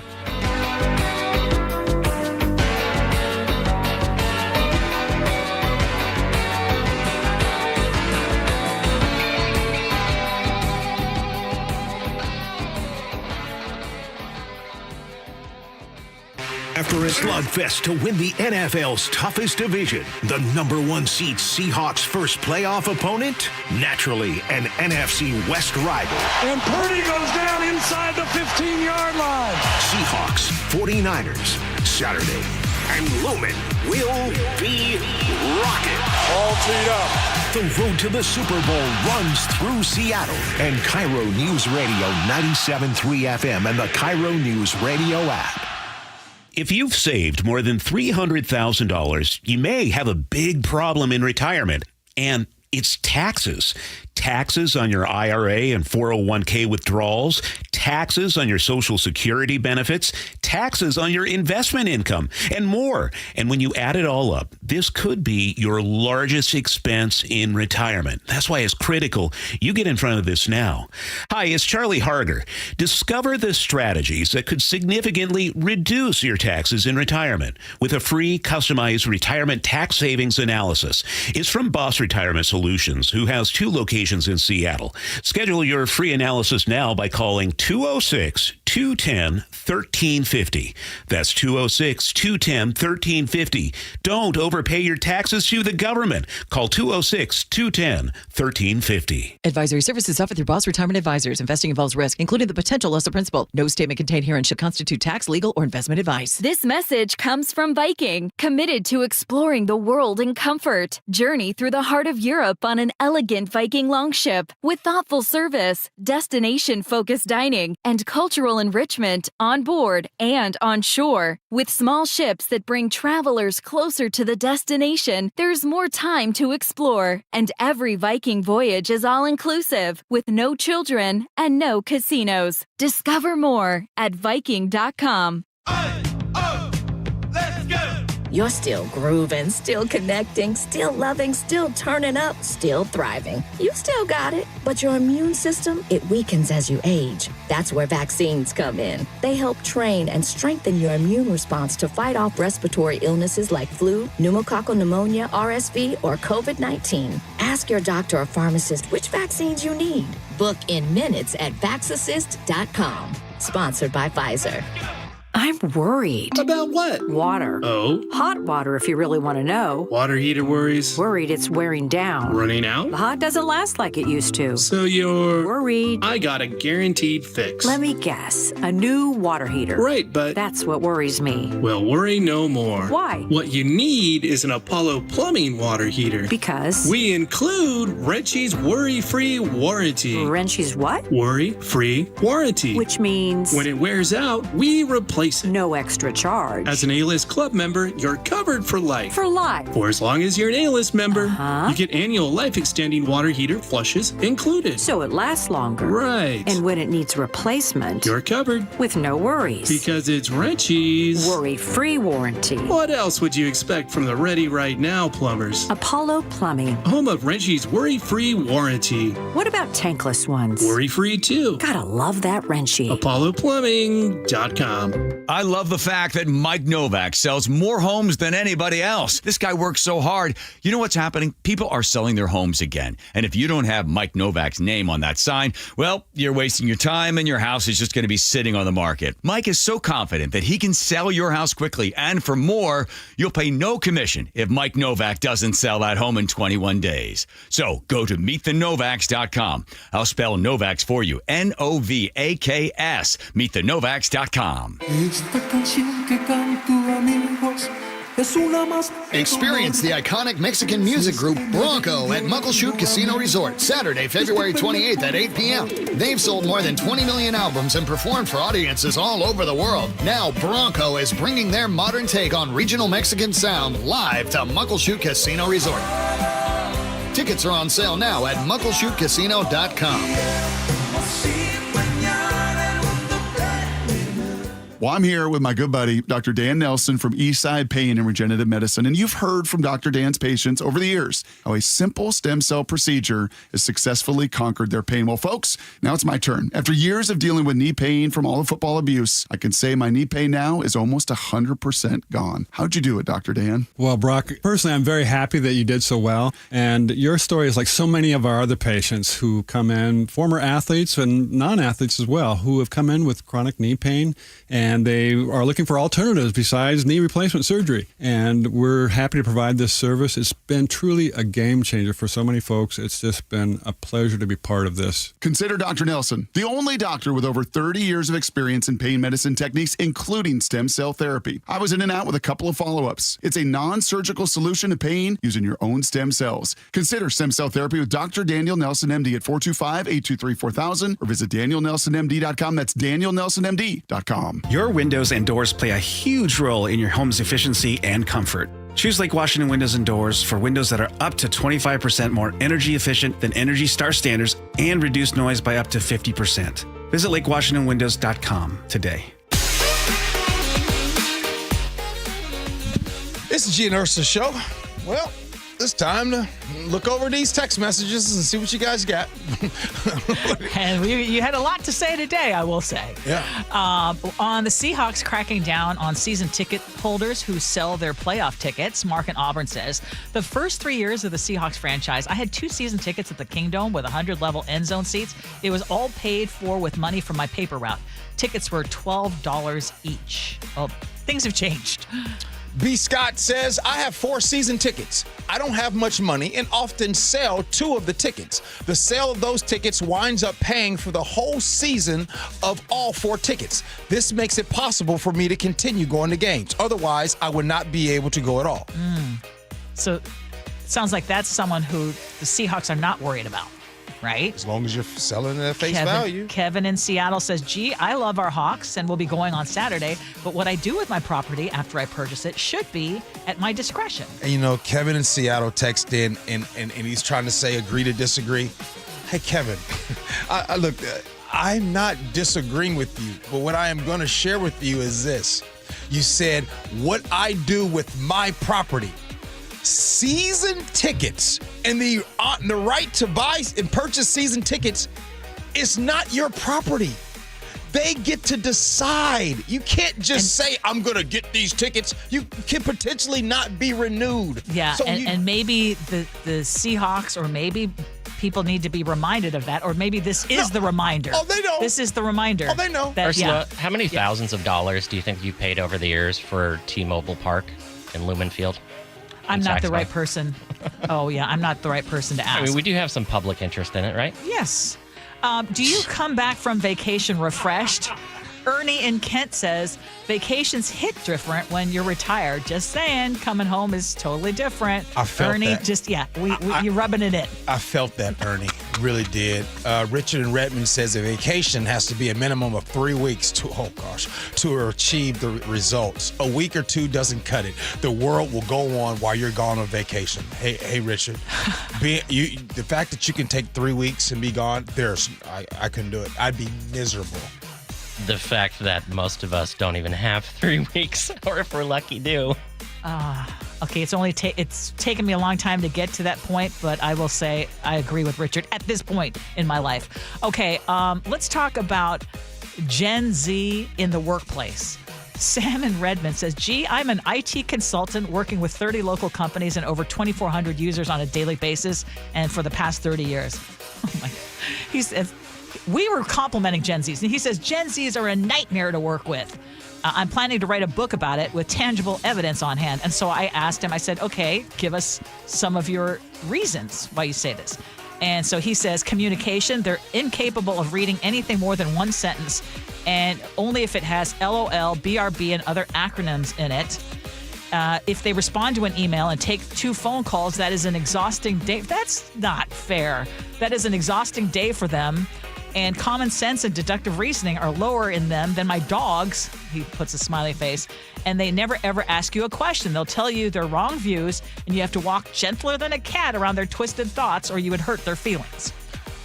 That's G at 22, 23 years old. You Really? were Sam in Redmond? That's your feeling? No, he was Gen Z. I'm Gen Z. Oh. Like what I'm saying is yes, the same things that we demonize Gen Z for, they don't want to work hard. You think folks wasn't telling me that back in the day, in my 20s? Matter of fact, some of you guys listen to the show. Some of you probably knew of me in my, no. Okay. By the time I moved here, I was working here. On the record number of people breaking up with political parties in this country. Yeah. Matthew says, great topic. I'm done with both parties. I didn't vote in one election because we had to pick a party. Keep voting. Did he say he didn't vote? Yes, he said, I didn't vote in one election because we had to pick a party. John in North Bend says, please ask the state to remove the party designation from the primary voting envelope if the majority is independent. That's not, I actually agree with that. And then Robin Kirkland says, yes, I'm very tired of both political parties. Never have fit into either one. I'm always voting a mixed ballot. Almost every vote never goes the way I voted. Both party followers hate me as I don't parrot their party spew. All right, Ursula's time for the good old Ursula. Bye, what you got? And this was inspired by our conversation about helping others. And this is a quote that says, help when you can, be there when you can, encourage when you can. A truly happy life comes from giving more than you take. And this other part of it is you should help others even when you know they cannot help you back. It's good stuff, Ursula. Look for them helpers. Look for them helpers. I'll tell you something in a second. Go ahead. What do you got? Well, what should college athletes be considered at their schools? Well, their focus is more on the sports than books and teaching tools. Well, maybe now's the time to drop charades of giving student norms, kind of like keeping a spider as a pet in its scary form. And that old spider might need that new dead app just in case someone like an Ursula or Scooter steps right on its face. If it's Ursula, though, she's probably using a fly swatter, even calling Long Live Mark while she's scared to death. I know, sometimes it's ridiculous. I'm like, okay, and it's ridiculous that I cannot take care of a spider by myself. It's just they gross me out so bad. Good stuff today, Ursula. I know you've got something spinning in there. No, okay. no. Enjoyed it. We're going to do it again tomorrow. Do it tomorrow. Absolutely. Yes. Thanks, Chef. Thank you, Nick. You too, Appreciate you, man. The Jake and Spike Show, they're coming in next. Make sure you stick around. Appreciate you for listening. Love you for that. And as always, be kind. Hope you have as much fun as we have. So long, everybody.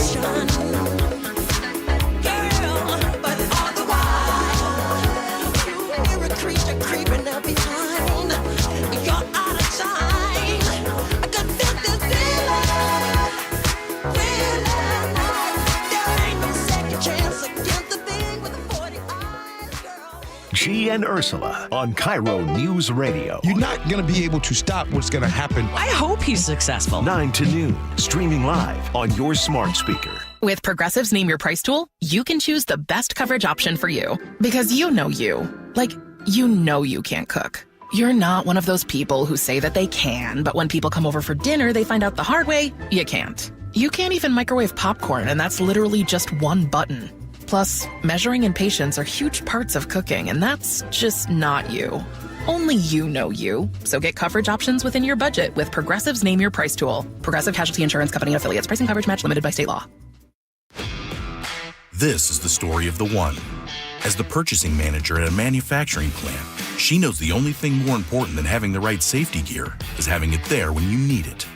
That's why she partners with Grainger for auto reordering, so her team members can count on her to have cut-resistant gloves on hand, and each shift can run safely and efficiently. Call 1-800-GRANGER, click Grainger.com, or just stop by. Grainger, for the ones who get it done. We meet by accident, fixing every last bit, Accurate Auto Body. If you've been in an auto accident, you have the right to take your vehicle to any repair facility. Accurate Auto Body has been family owned and operated since 1994, and they work for you, not your insurance company. Your insurance company may not love them, but you will, because We meet by accident, fixing every last bit, Accurate Auto Body. Paid political announcement. More than half of short-term rentals across Washington are booked by Washingtonians. Families traveling for their children's tournaments and games. Firefighters fighting wildfires. Traveling nurses providing critical care. Every day, short-term rentals are helping make travel more affordable. Legislators in Olympia are considering increasing taxes on short-term rentals. But with the cost of everything going up, we can't take another price increase. Keep travel affordable for us.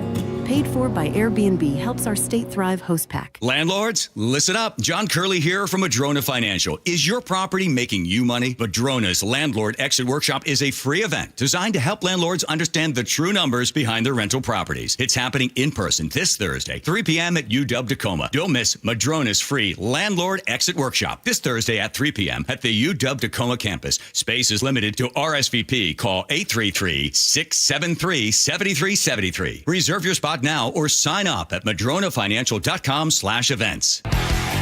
Hey, how's your money situation? Are you ready for retirement? Well, if you want to know what the pros are doing to make wealth multiply and retire like royalty, then you need to listen to this show, Sound Path Through Retirement, with Ben Koval and Matt Leibarger. Get your money right and tune in every weekend, Saturdays at 10 a.m. and noon on KIRO Newsradio 97.3 FM. Start the new year taking active liver supplements from New Nordic. Online at Amazon or NewNordicUSA.com or at CVS, ShopRite, Meijer Grocery, or Wegmans. Let's ring in the new year by finally checking off something that actually matters. Your old videotapes and photos are fading more every year. VCRs are disappearing, and the clock is ticking to save your family's most important memories. Hi, I'm Adam Maslauger. And I'm Nick Mako. We started Legacy Box to help you preserve your memories by converting all your videotapes, photos, and film reels into digital files. And this year, it's easier than ever. Introducing our biggest kit yet, able to hold up to 80 videotapes or film reels or 2,000 photos. It's perfect for big collections. You can even send in old DVDs, memory cards, flip phones, or early generation iPhones. Legacy Box is truly the easiest New Year's resolution you'll ever keep. Just fill your box and send it in. As the world's largest digitizer of home movies and photos, all work is done in the U.S., and we're trusted by over 1 million families. Start the new year right by rescuing the moments you haven't watched in years. Go to legacybox.com/radio for an incredible 55% off. That's legacybox.com/radio for 55% off. KIRO.